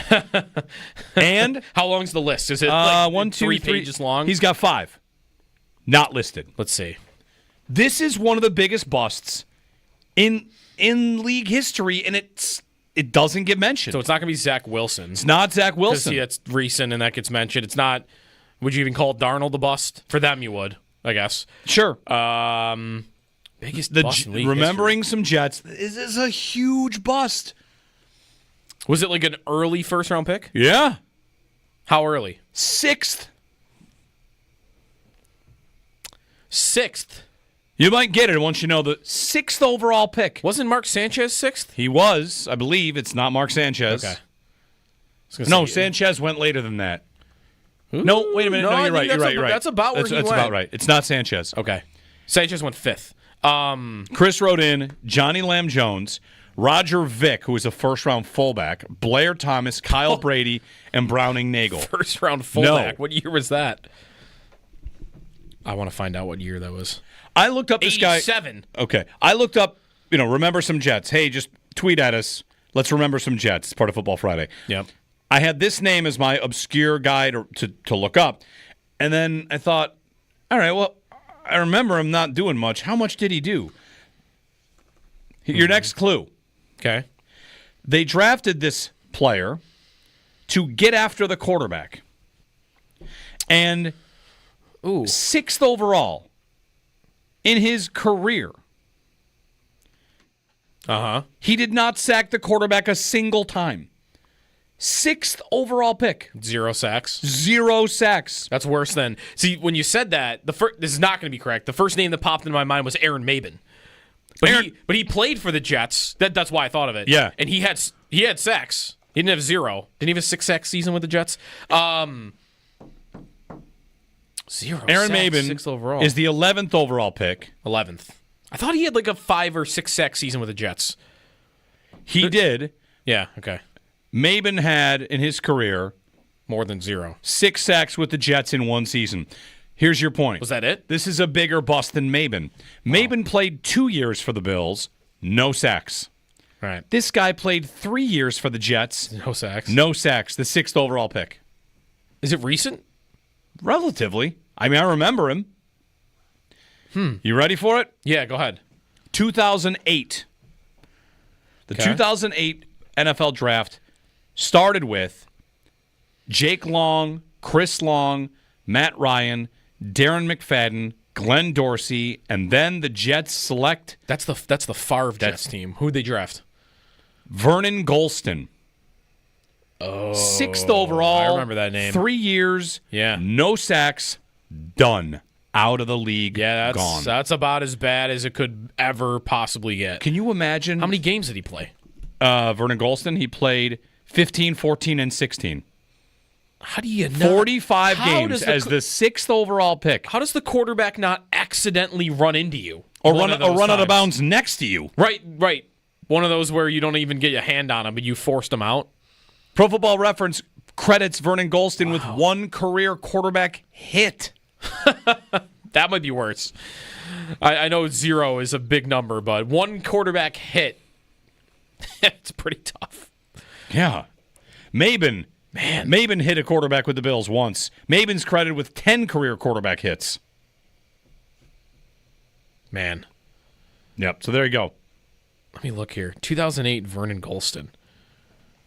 I mean, 6th overall defensive end. He had, in 3 years, PFF, he had 323 pass rushes. And he hit the quarterback one time out of 323. I'm willing to give that, Mount Rushmore a bust. That's got to be. A bust that we just kind of forget about. That's Pretty like tough. mind-bogglingly bad. You're right. How do you not accidentally hit the quarterback more than once? That seems crazy. Let's rank the NFL's biggest busts. But he did hurry the quarterback 15 times. Hey. He hurried him. He might not have hit him, but he hurried him. He just yelled, "Hurry, hurry!" Yeah. The top 10 busts, like Justin Blackman, Steve Entman, Heath Schuler. I'm at a site for Justin CBS. Blackman, yeah. Heath Schuler, Lawrence Phillips, Charles Rogers, Zach Wilson, Trey Lance, Akili Smith, Ryan Leaf, and Jamarcus Russell. Like, you're going to get quarterbacks at the top, but man, it's 6th overall defensive end. Yeah. Mm-hmm. Anyway, remember some Jets. Who else you got? How about Sean Green, running back? 2 ends on Sean Green. I think he was their starting running back when they. Well, not starting. It was him and Tomlinson when they went to the AFC Championship. Okay. DeBrickashaw Ferguson's always like one of my favorite names. Very good. To just remember. You ever see Fitz tweet about that? What? He tweeted how many. Somewhere along the way, Fitz tweeted, I texted the wrong John. I discovered of all the names in my phone, John's 32, DeBrickashaw's 1. I do remember that. Classic Fitz tweet. How about Dustin Keller? Nice tight end name there. Okay. Al Toon. Oh, yeah. Al Toon back in the day. Really good. Yep. Remember some Jets. Give me, I want here. A player that Aaron Glenn. Aaron Glenn. A player that I really liked growing up because he was really small and he was a wide receiver, and that's like what I... Wayne Corbett? No. Because he's a little bit before my time. Lavernius Coles? Santana Moss. Okay. Loved Santana Moss. He was John awesome. Abraham was on that team for a little while, and I always kind of liked him for some reason as an edge rusher. I don't know why. IK Enimpale. Oh, the right heard around the world. Bunch Geno Smith. And then the Bills made him a captain. Yes. Listen. What a time. Oh. Why don't we just give the C to the guy for this game, of course? He broke the starting quarterback's jaw. We're gonna put him out there in midfield. He broke your quarterback's jaw. Jeez. Anthony Becht. I saw he has a son playing quarterback in college football. Okay. For one of the I think a bigger program too. Arizona State, maybe. Tight end Anthony Becht. He's got a son playing quarterback. Well, this has been Remember Some Jets. We can get off to the rest of the games. Not that many memorable Jets. There's probably way more. Your Braylon Edwards. Ray Lucas, we just got a tweet in. How about Lamont Jordan? I'll take your word for it. Lamont Jordan? Yeah. He was good. He was a good running back. Thomas Jones? Yes. I mean, I could do the running back game for a while here. I mean, there's Ty Johnson, who went into a year as their starting running back. But I think he got hurt pretty quickly early on in that. Chris Ivory, former Jet. How about, who else at quarterback here? Who's the first Jets quarterback you can remember? Joe Flacco. The very first one? Yeah. In my mind, the very first Jets quarterback I'm watching, I probably saw a little bit of Ken Anderson. Okay. Mine would be Testaverde. So early 2000s. He's at the end of his career, I think, by then, right? I thought you just meant the first Jets quarterback that comes to mind, and Joe Flacco like the just first sticks one out you there. remember watching. Yeah. How about Tim Tebow? Oh, yeah. We should find it. Forgot about Josh, that. There's a clip somewhere. Now we probably can't play it because it's probably swearing. But there's Jets fans yelling at Mark Sanchez as he leaves the field. Like, they are just yelling at him, obscenities, whatever. And then as Tebow approaches the tunnel, the Jets fans all start yelling, "Tebow! Tebow, save us!" That's where they were at. Yeah. That's probably within their drought, too. Right. Gotta be, right? After yeah. Wow. How about their leading receiver in 2012 that also is a former Bill? Jeremy Curley. Whoa. I think he started for the Bills, and they cut him because he stunk. First quarterback I remember has got to be that, yeah. Santonio Holmes with the Jets for a couple of years. Why do Santonio Holmes, Lavernius Coles, and who's the other guy you mentioned? Santana Moss. Why do the three of them, for me, they're the same person? Because they're all small. Yeah? Santonio Holmes. They were all relatively about as good as each other, right? They're crafty receivers. Was Santonio? Yeah. Are you sure Santonio Holmes was small? I'm going to guess he was like 5'10". That's my guess. Yeah, I'm going to guess small. All right. 5'11". Close. Weren't they all relatively about as good as each other? They're all pretty good receivers. Holmes had like a legendary touchdown catch and drive, yeah, right? I remember Holmes the most out of those. Didn't he catch 5 passes on that game-winning drive for the Steelers? There's a clip, like an NFL Films clip of like as that drive is beginning, Cardinals Steelers, and the Steelers got to go drive down to win. Yeah. And Holmes is like telling Roethlisberger before the drive, like, give me the ball. I'm going to get open on every play. And then Roethlisberger threw it to him 5 times, and he caught the game-winning touchdown. This is where I say I can't not say it. It's really unfortunate they forced the ball to him. Sorry. Can't not do that. Did you ever see that touchdown? He forced the ball. They said there were 3 Cardinals in the area, and they still made the touchdown. The thing I was thinking before that thought overtook my brain was this. In Arizona, are there Cardinals fans walking around with the name of the defensive back that covered him on that drive? Like we walk around with 13 seconds, or Bills fans say Ronnie Harmon. Is the Arizona defensive back responsible for covering Santonio Holmes on that drive just someone they talk about all the time? It's possible. Right, if he just burned 5 catches guy, and a touchdown to lose the Super Bowl? I think it was 5, but yeah, it was a lot. Yeah, I mean, we would, right? Yes. Like, imagine the Allen gets the QB sneak. I'm going to present a very painful hypothetical. Allen gets the QB sneak against Kansas City. The Bills beat him. Okay? They go, or Kincaid catches it, whatever. They go on to play the Eagles in the Super Bowl. They're up at the end of the game. And Devonta Smith just rocks Rasul Douglas's world 5 times. Elam. 5 catches on Elam on the final drive, and he catches it to win.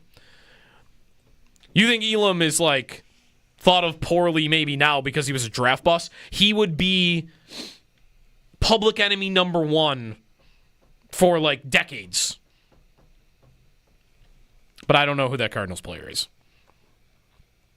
Curtis in Niagara Falls wants to remember some Jets. Hey, Curtis. Hey, what's up? How you doing? You guys doing? Good. You guys, like, you're naming all these Jets, and I said, they're killing me. They're killing me because I'm not a Jets fan, but growing up, I used to see a lot of their games, and I cannot think of the broadcaster's name to save my life. Famous broadcaster, but he would always say, Mickey Schuler, and that's the only reason I know Mickey Schuler, tight end for the Jets. Mickey Schuler. Thanks, Curtis. Let me look up Mickey Schuler. Yeah, there he is. Big 82. That's a tight end. That is a tight end. He looked 6'3", 232. Mickey Schuler played in the league until 1991. Here's remember some Jet trivia. Let me put it this way. Can you remember? He's a Jets wide receiver who was a second-round pick who had 20% of his career production in one game against the Bills? A wide receiver that's a Jet that had 20% of his career production against the Bills. In one game. By the way, remind me, I've got an all-time great memory of Bills Jets in a moment from the drought. This game was in 2013. 2013. Do you remember the Stephen Hill game? Oh, Georgia Tech's Stephen Hill. Yeah. Second-round pick. Second-round pick. He had 3 catches for 108 yards and a touchdown. Wow. In a 7-point win over the Bills. And I remember, I think I remember the name of the corner that was getting destroyed. He was a tall, lanky receiver. Yes. Fast too, right? Yeah. I think the name of the corner that was getting burned over and over again by him was Ron Brooks. Ooh. LSU? Ron Brooks? Yes. I think that's the guy. Okay. I think that's the game. I think that's the guy. Bills, 6th-round pick? Probably about 5th or 6th. I'm checking it now. Yeah, Ron Brooks, LSU. Okay. And he was a 4th-round pick, 2012. Yeah, Stephen Hill only had 590 yards in his entire career. He had 108 that day against the Bills. Jason in West Falls, quickly, remember some Jets. What do you got, Jason? 90 draft, Blair Thomas. Taken 2nd overall, was supposed to be a great running back and just ended up being a huge bust. Yeah. Penn State's Blair Thomas. What is it, a running back? Yeah. Running back. 2nd overall. 2nd overall, he had 2,200 career yards in 6 seasons. Yeah, his career high was 728. That makes me want to look up Blair Thomas Penn State highlights. Is this going to be like one of those, you picked blank over Jordan? Who? Okay, you want to do that? It's maybe the not. 1990 NFL draft. They went 2nd overall with a running back. That's something the teams did. Jeff George went, here's your answer, Joe. The very next player went to the Hall of Fame. Yes, that's what I'm looking for. And a player selected 5th. Yes. 5th overall went to the Hall of Fame. Perfect. It went Jeff George 1, Blair Thomas 2, and then Hall of Famer Cortez Kennedy went 3rd. Okay, guess what? I just pulled up that draft. Guess who the next running back picked after Blair Thomas was? Do you have it? Emmitt Smith. The Jets. Hey, the Jets picked a running back. The next pick went to the Hall of Fame, and the next running back picked was the league's all-time leading rusher. That's good. That is Sweet. really good. All right, we got to get to the games, the actual games themselves. It's the Super Great American Football Friday Frenzy. The Bills that year took James Williams, defensive back James Williams. So there you go. All right, we'll get a break in. We'll get you through these matchups and take you off to the Northtown Automotive Extra Point Show, where we expect to get an update on Ed Oliver from Sean McDermott. So stay tuned here on WGR on Football Friday.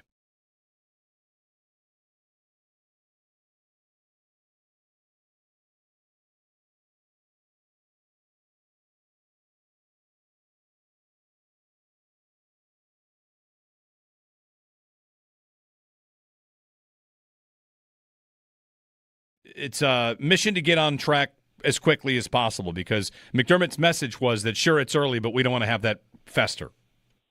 Right.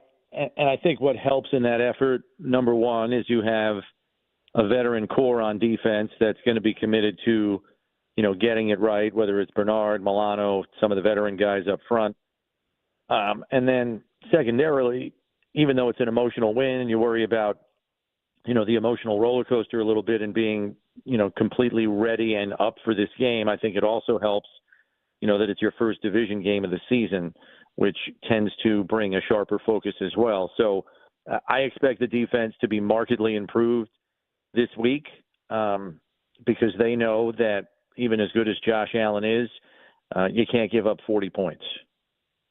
Chris Brown with us on the West Her Hotline. Chris, the Fields matchup, he's played once against the Bills with the Bears. How much respect do you have for him as a threat as a quarterback? It went pretty well in week 1, but it's been an up and down career for him so far. It has. I think it looks as though, and again, we have a very small sample size here, guys, right? But it looks as though they're willing to let him throw enough to keep defenses honest. It's in a bit of a way, guys, a page out of the Ravens playbook. I mean, I know a lot of people looked at the stat sheet last week and were shocked that Lamar only threw the ball 19 times. Now, with the success of the run game, it kind of explains it. But I wouldn't be surprised if Tanner Engstrand takes a similar approach. We don't need Justin Fields to win us the game with his arm. We just need him to complement what we hope is an effective run game and use play action to help make him effective.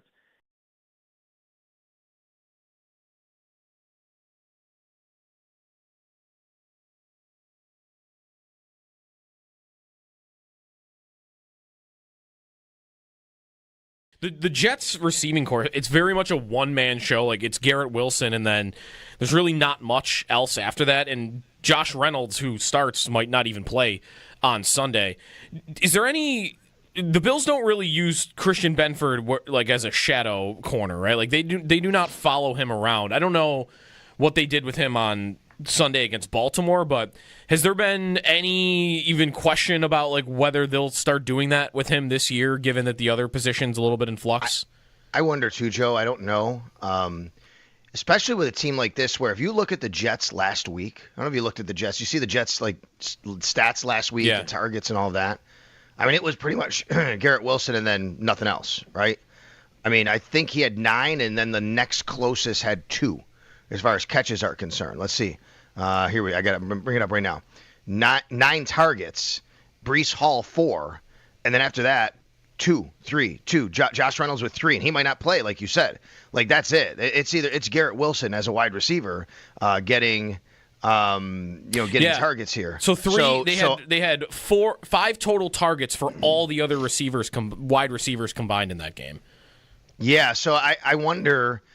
I do wonder if they would do that with Christian Benford, and I do think it would be on a game-by-game basis, right? Like, depending on who your opponent is and receivers. And Garrett Wilson is a lot of what they do, throwing the ball. So we'll see. You might just feel comfortable, hey, we got Tre'Davious White, we got Christian Benford. Wherever he lines up, we're going to just go and we're going to play football. And I think the Bills, that's their general philosophy that we've seen over the years. But I do wonder if they do something like that with Christian Benford now in his 4th year, getting a contract showing that he is that type of cornerback that they can rely on to, be a true number 1.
You suck, Sanchez!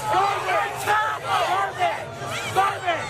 You guys are beat! Don't even come out after halftime! Garbage! Garbage! Might as well take off the second half, too! You ever seen Ghostbusters 2? Yeah, hold on. Yeah, I think so. You have seen Ghostbusters 2? I think so. Now you know the genesis of when they were writing that movie. They're like, you know what we'll do?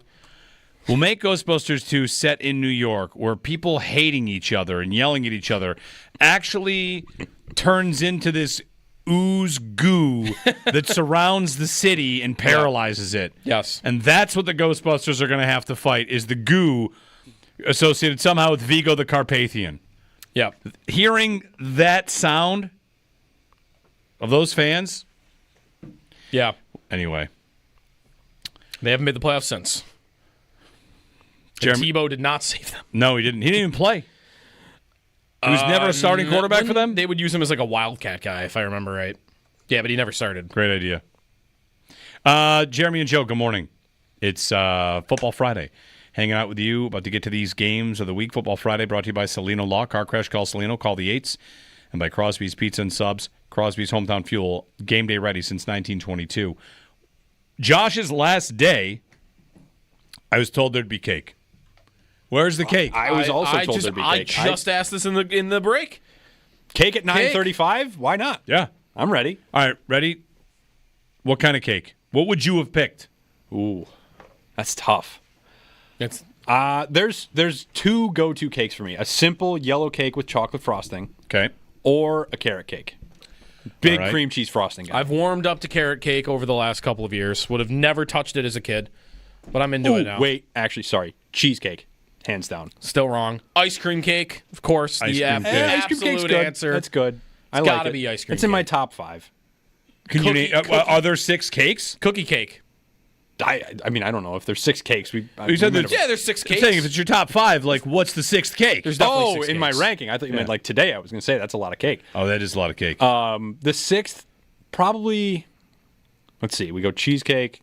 Cheesecake is 1. I found a ranking 100%. that has 20 that has 20 cakes on it. That's insane. That's 19 very cakes. specific. Like, there's going to be a Black Forest cake in there. There's Yeah, going to be red velvet cake. That's one I want to get up on the board. Red velvet's my 5. That's in my 5 Yellow spot. cake.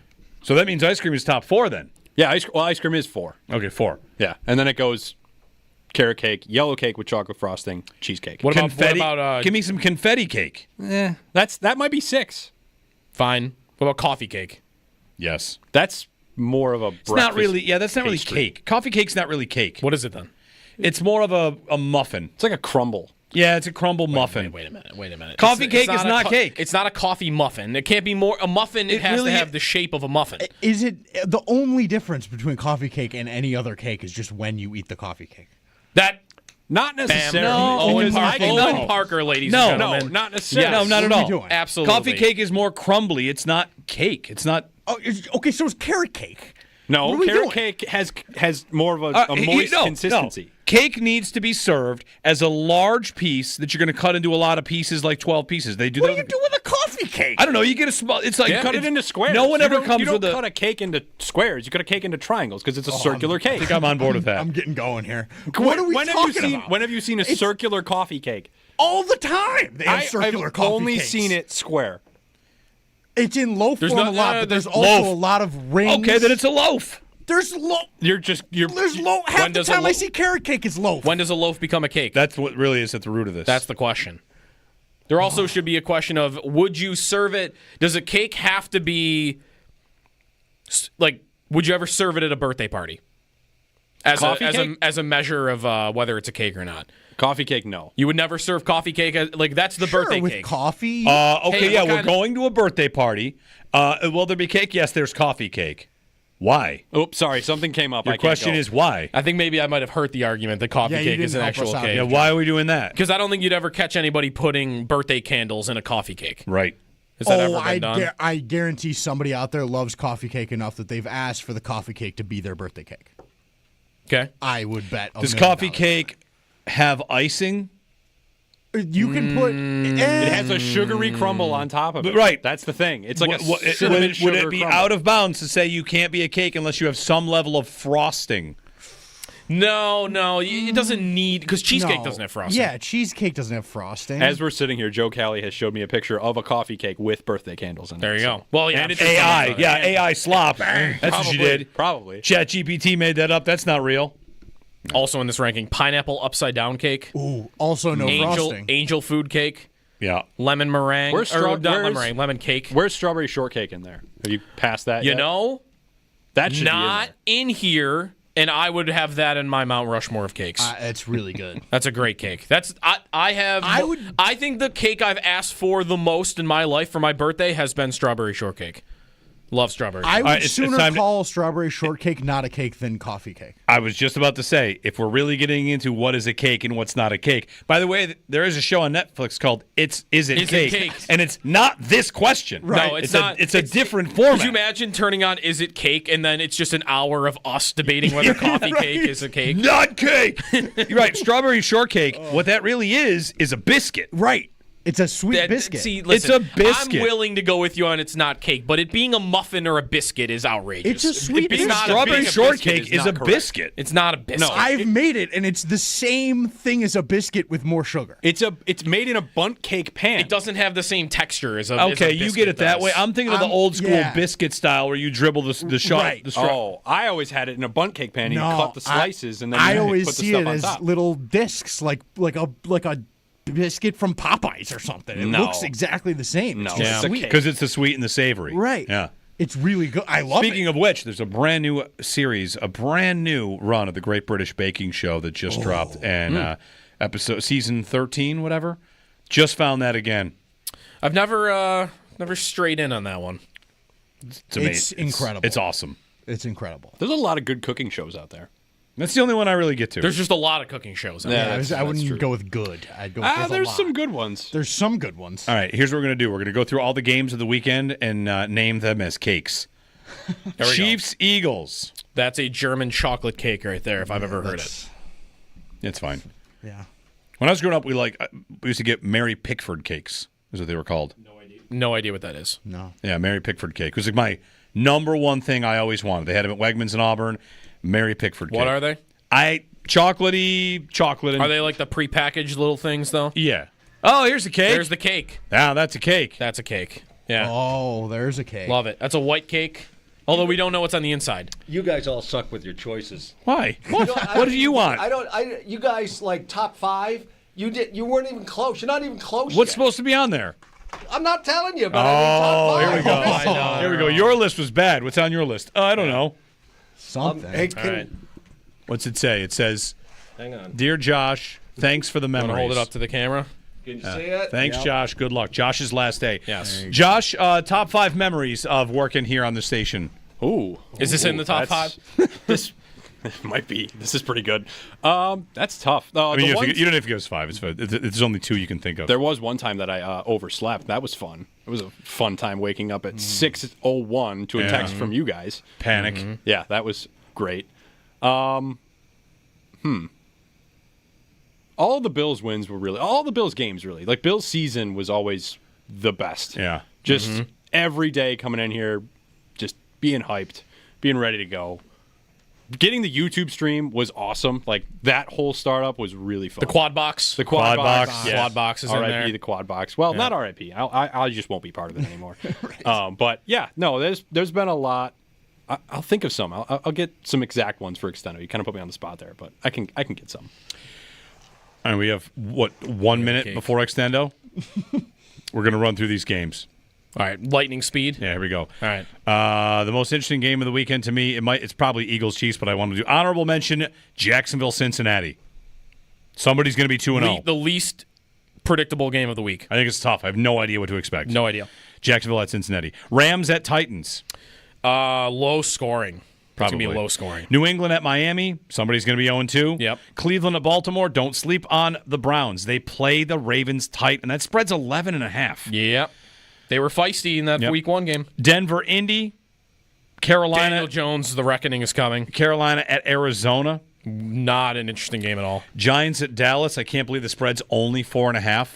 Dak was great against the Eagles and didn't get much help. Giants defense I still think is going to be good, though. They lost by double digits to the Commanders. Yeah. I love Dallas to cover that 4.5. Chicago at Detroit. After watching Green Bay last night, I'm boosting Detroit here. Watch out for the Ben Johnson trick play in that game. That's right. Maybe Detroit's not actually broken. Maybe they ran into the Packers, who their defense looks incredible.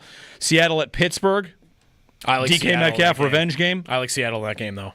Defensively, I think they're going to be way better than the Jets were. San Francisco at New Orleans. Here's how bad the Saints are. They are 3-point home dogs to a backup quarterback, backup running back, backup tight end, no receiver, down 2 receivers. Yeah. 3-point dogs. It's just McCaffrey. Who is also dealing with an injury. Yeah, McCaffrey and Mac Jones. 3-point favorites. Right. In New Orleans. Ricky Pearsall, though. He's True. good. Philadelphia, Kansas City, and then the doubleheader at night, Vikings, Bucks. That's another one. No idea what's going to happen there. To me, that's like Vikings Falcons. Right? Sorry, Vikings Falcons. Vikings Falcons. No idea what's going to happen there. Who do the Bucks play? The Bucks play on Monday night against the. Hold on. There's a doubleheader on Monday Night Football. The Bucks and Falcons are both playing in it in separate games. No, Falcons and Vikings is Sunday Night Football. Oh, right. Sorry. Sunday Night Football, Vikings and Falcons. Monday night doubleheader, 7:00 Bucks Texans. Okay, no idea what to expect. Probably. No, you're right. Yeah. Texans can't score. And then the late Monday night game is Chargers Raiders at 10. Chargers. No Brock Bowers, probably for the Raiders. Give me the Chargers. I think the Chargers are about to run out to a nice little record here. I think they're good. One of those teams going to be 2-0. That's right. If the Raiders go to 2-0, a little interesting there. Well, real quick on that. You said earlier Ashton Genty was like a fade for somebody in fantasy. I'm not benching Ashton Genty, but he did not look impressive to me. Like, at no point did any play I saw him with the ball did I go, that guy's dangerous. Like, Bijan, it's easy to see. He has the ball. Breece Hall, too. There's some running backs in the league where you just see them with the ball. Like, that guy's a good running back. That guy can run. I didn't see any of that from Genty. He just looked like a guy to me. Well, it's one game, though. Let's see what he does against the Chargers. All right, Extendo Sports. Then we hand off to the Northtown Automotive Extra Point Show. Sean McDermott appears maybe around 11 o'clock. Stay tuned for that to find out the latest on the scheduling and your update on Ed Oliver.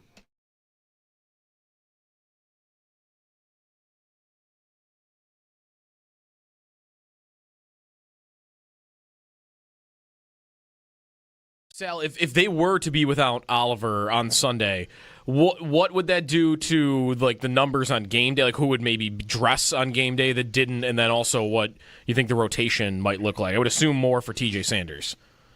I would too. I mean, he's obviously number one backup, I think, to Ed Oliver right now. When you have 4 guys dressing, you'd have Deion Walker as Daquan Jones' main backup. So I would expect TJ Sanders to kind of get the start, but now you're dealing with 3 dressed defensive tackles. So somebody's got to come up from the practice squad. Jordan Phillips, Zion Logue, and Fedarian Mathis. They did sign a guy named Fedarian Mathis earlier this week. He was a former top 50 pick by the Washington Commanders, and that's just a few years ago. And it's just coincidental, really, they signed him, because if you look and say, well, they signed a guy, they must have known he was hurt. No, they signed him on Tuesday, I think it was, or Wednesday morning, and then Ed practiced on Wednesday. So they just signed him because they wanted to have a little more depth and get better, and he was out there. But now, I mean, you might be fortunate if you want to use him. Who knows? This quickly, I don't know if that'd be the case. Or Jordan Phillips or Zion Logue. One of them would have to come up, because there's no way you're going into a game with only 3 guys at defensive tackle.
First ever cake reveal on this show. I can say Cake confidently reveal. we've never done that before.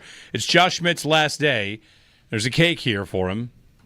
It's a nice looking cake. Thanks, Josh. Bill's Good luck. colors. And we're cutting it open because we don't know what kind of cake it is. Yeah. Now the question is, do I go for the corner? Do we think it has to be something other than just like yellow cake? Because Chocolate cake, yellow cake, marble cake. Because it's not much. Well, it's not much of a reveal. I think it's going to be red, white, and blue marble. That's a good call. I also think I like it that might guess. be just like chocolate. Straight with chocolate? white Straight frosting. You want to put it on the bet board? What do you think? $5? What do we got? Let's have a draft. Josh, you get first pick. What is First overall pick, I'll take the red, white, and blue marble. Red, white, and blue I like marble. that. I'll take the funfetti. Funfetti. all right. Funfetti inside. Owen? A straight yellow cake. Straight yellow? All right. At least He took a favorite, this guy. I mean, well, I get at the 3 spot. I'm not going to not take the favorite. We can't believe that chocolate fell to 4. We're just so happy to make this selection. Was number 1 on our board. Running up to the I'll take podium. straight chocolate. All right. All right, here we go. And the cut's being made. And So it you can do it is without the spatula? I don't even know if red, white, and blue marble exists. It is chocolate. Wow! Wow. the Jackpot. steal of the draft. 4th overall. Fourth, Wow! last pick. Chip on his Mr. shoulder. Wow! Irrelevant. Look at this. Wait. Okay, we got a quad box, but it's different. We got picture in picture. I'm We up got in the Owen corner. up in the corner. Folks, you got to subscribe to this YouTube channel. Owen's got figure tricks my every stuff day. out over here. Good frosting. Good frosting. Red, white, and blue. Love it. Chocolate cake. Your last day. You started 2 years ago Today. Yeah, it was Wait, the really? day. It was exactly 2 years? Yeah, exactly Wow. 2 years to the date. It was the day after the Bills lost to the Jets in overtime. I remember staying up till 1 a.m. because I was so mad. Yeah. And then being like, oh, I have to get up at 4 to go to work. Yeah, and you thought, I'm not going to last too long at this, staying up this late and get up this early. Yeah. That happened again on Sunday. That I was know. fun. I know. It's going to happen again Thursday of this week, It's a and great then time. Sunday against the Patriots. Anyway, the station, we've got some stuff for you here. We've got you some gift cards to Iliad Apollos. Wow. And Thank you. a pair of gift cards to Wayland Brewing. Oh, man. So go there and get some That's beer. awesome. Thank you, guys. I appreciate it. Get their, they got their Oktoberfest coming up next weekend, and if you wait a little bit, there's going to be a new beer. That's what I hear. A new beer. Might Just have to wait saying. for That, Man, that sounds great. Just saying, you might want to. Nice time of year for those fire pits outside. That chill at night, too. It really They is. got those You fire might even say Fall's Elite. You could. You want to- Some have said it. Some have said it. Some MVPs have said it. He did say summer and fall are elite, which is saying fall is elite. It's the same thing. It's like saying Josh Allen and Lamar Jackson are elite. Right? It is like that, yeah. All right. Josh, thank you. Thank you guys. We'll still like. I see did you, get a. right? Oh yeah, I'm gonna hang around. I'll be here. Is he going to be on the doing station stuff. later today? Yeah, I'll be doing the Sabres pregame later, or doing intermission reports with Paul and Brian for the Prospects Challenge. Prospects Challenge. They play the Devils today at 7 o'clock down at Harbor Center. if what's the anyone wants line? to Check it out. Are you going to declare Radim Murtka a bust after today? Let's find Maybe. out. Who knows? What's the over under for tonight's game? Prospects I Challenge. want a Prospects Challenge parlay. How do I do that? 13.5. I did compile a quick list of best moments. Okay. The best moment being this spring when I hit a golf ball 2 feet into the ground right in front of you guys at Diamond Hawk. That was great. That It was super good. It's the most incredible Super good. golf It was shot I've so- ever right seen off in the my tee. life. Subterranean golf shot. Sunk into the earth. The draft parties were fun. They were great. Yes, those were good. Especially party. when we had a party and no one drafted anybody. So That that was was great. really fun. Getting yelled at was really fun. That was a good day. Yeah. And discovering the lyrics for the Masters. That was also a very, Yeah. very good day. Yes. Didn't know those existed, but That was now we fun, do. yeah. So great do. times. All right. Well, thanks for everything. Yeah. We're going to Thanks, eat Josh. cake. Yeah. We're going to pass things off to the Extra Point Show. Stay tuned. Sal might give you the update on when McDermott's going to jump on the show, and hopefully the Ed Oliver news is not too bad. But seen in a walking boot yesterday, we're kind of waiting to see what goes on with him. That's it for us. Pregame, I'll be back Sunday morning for pregame of Bills Jets. Keep it locked. It's continuing Football Friday here on WGR.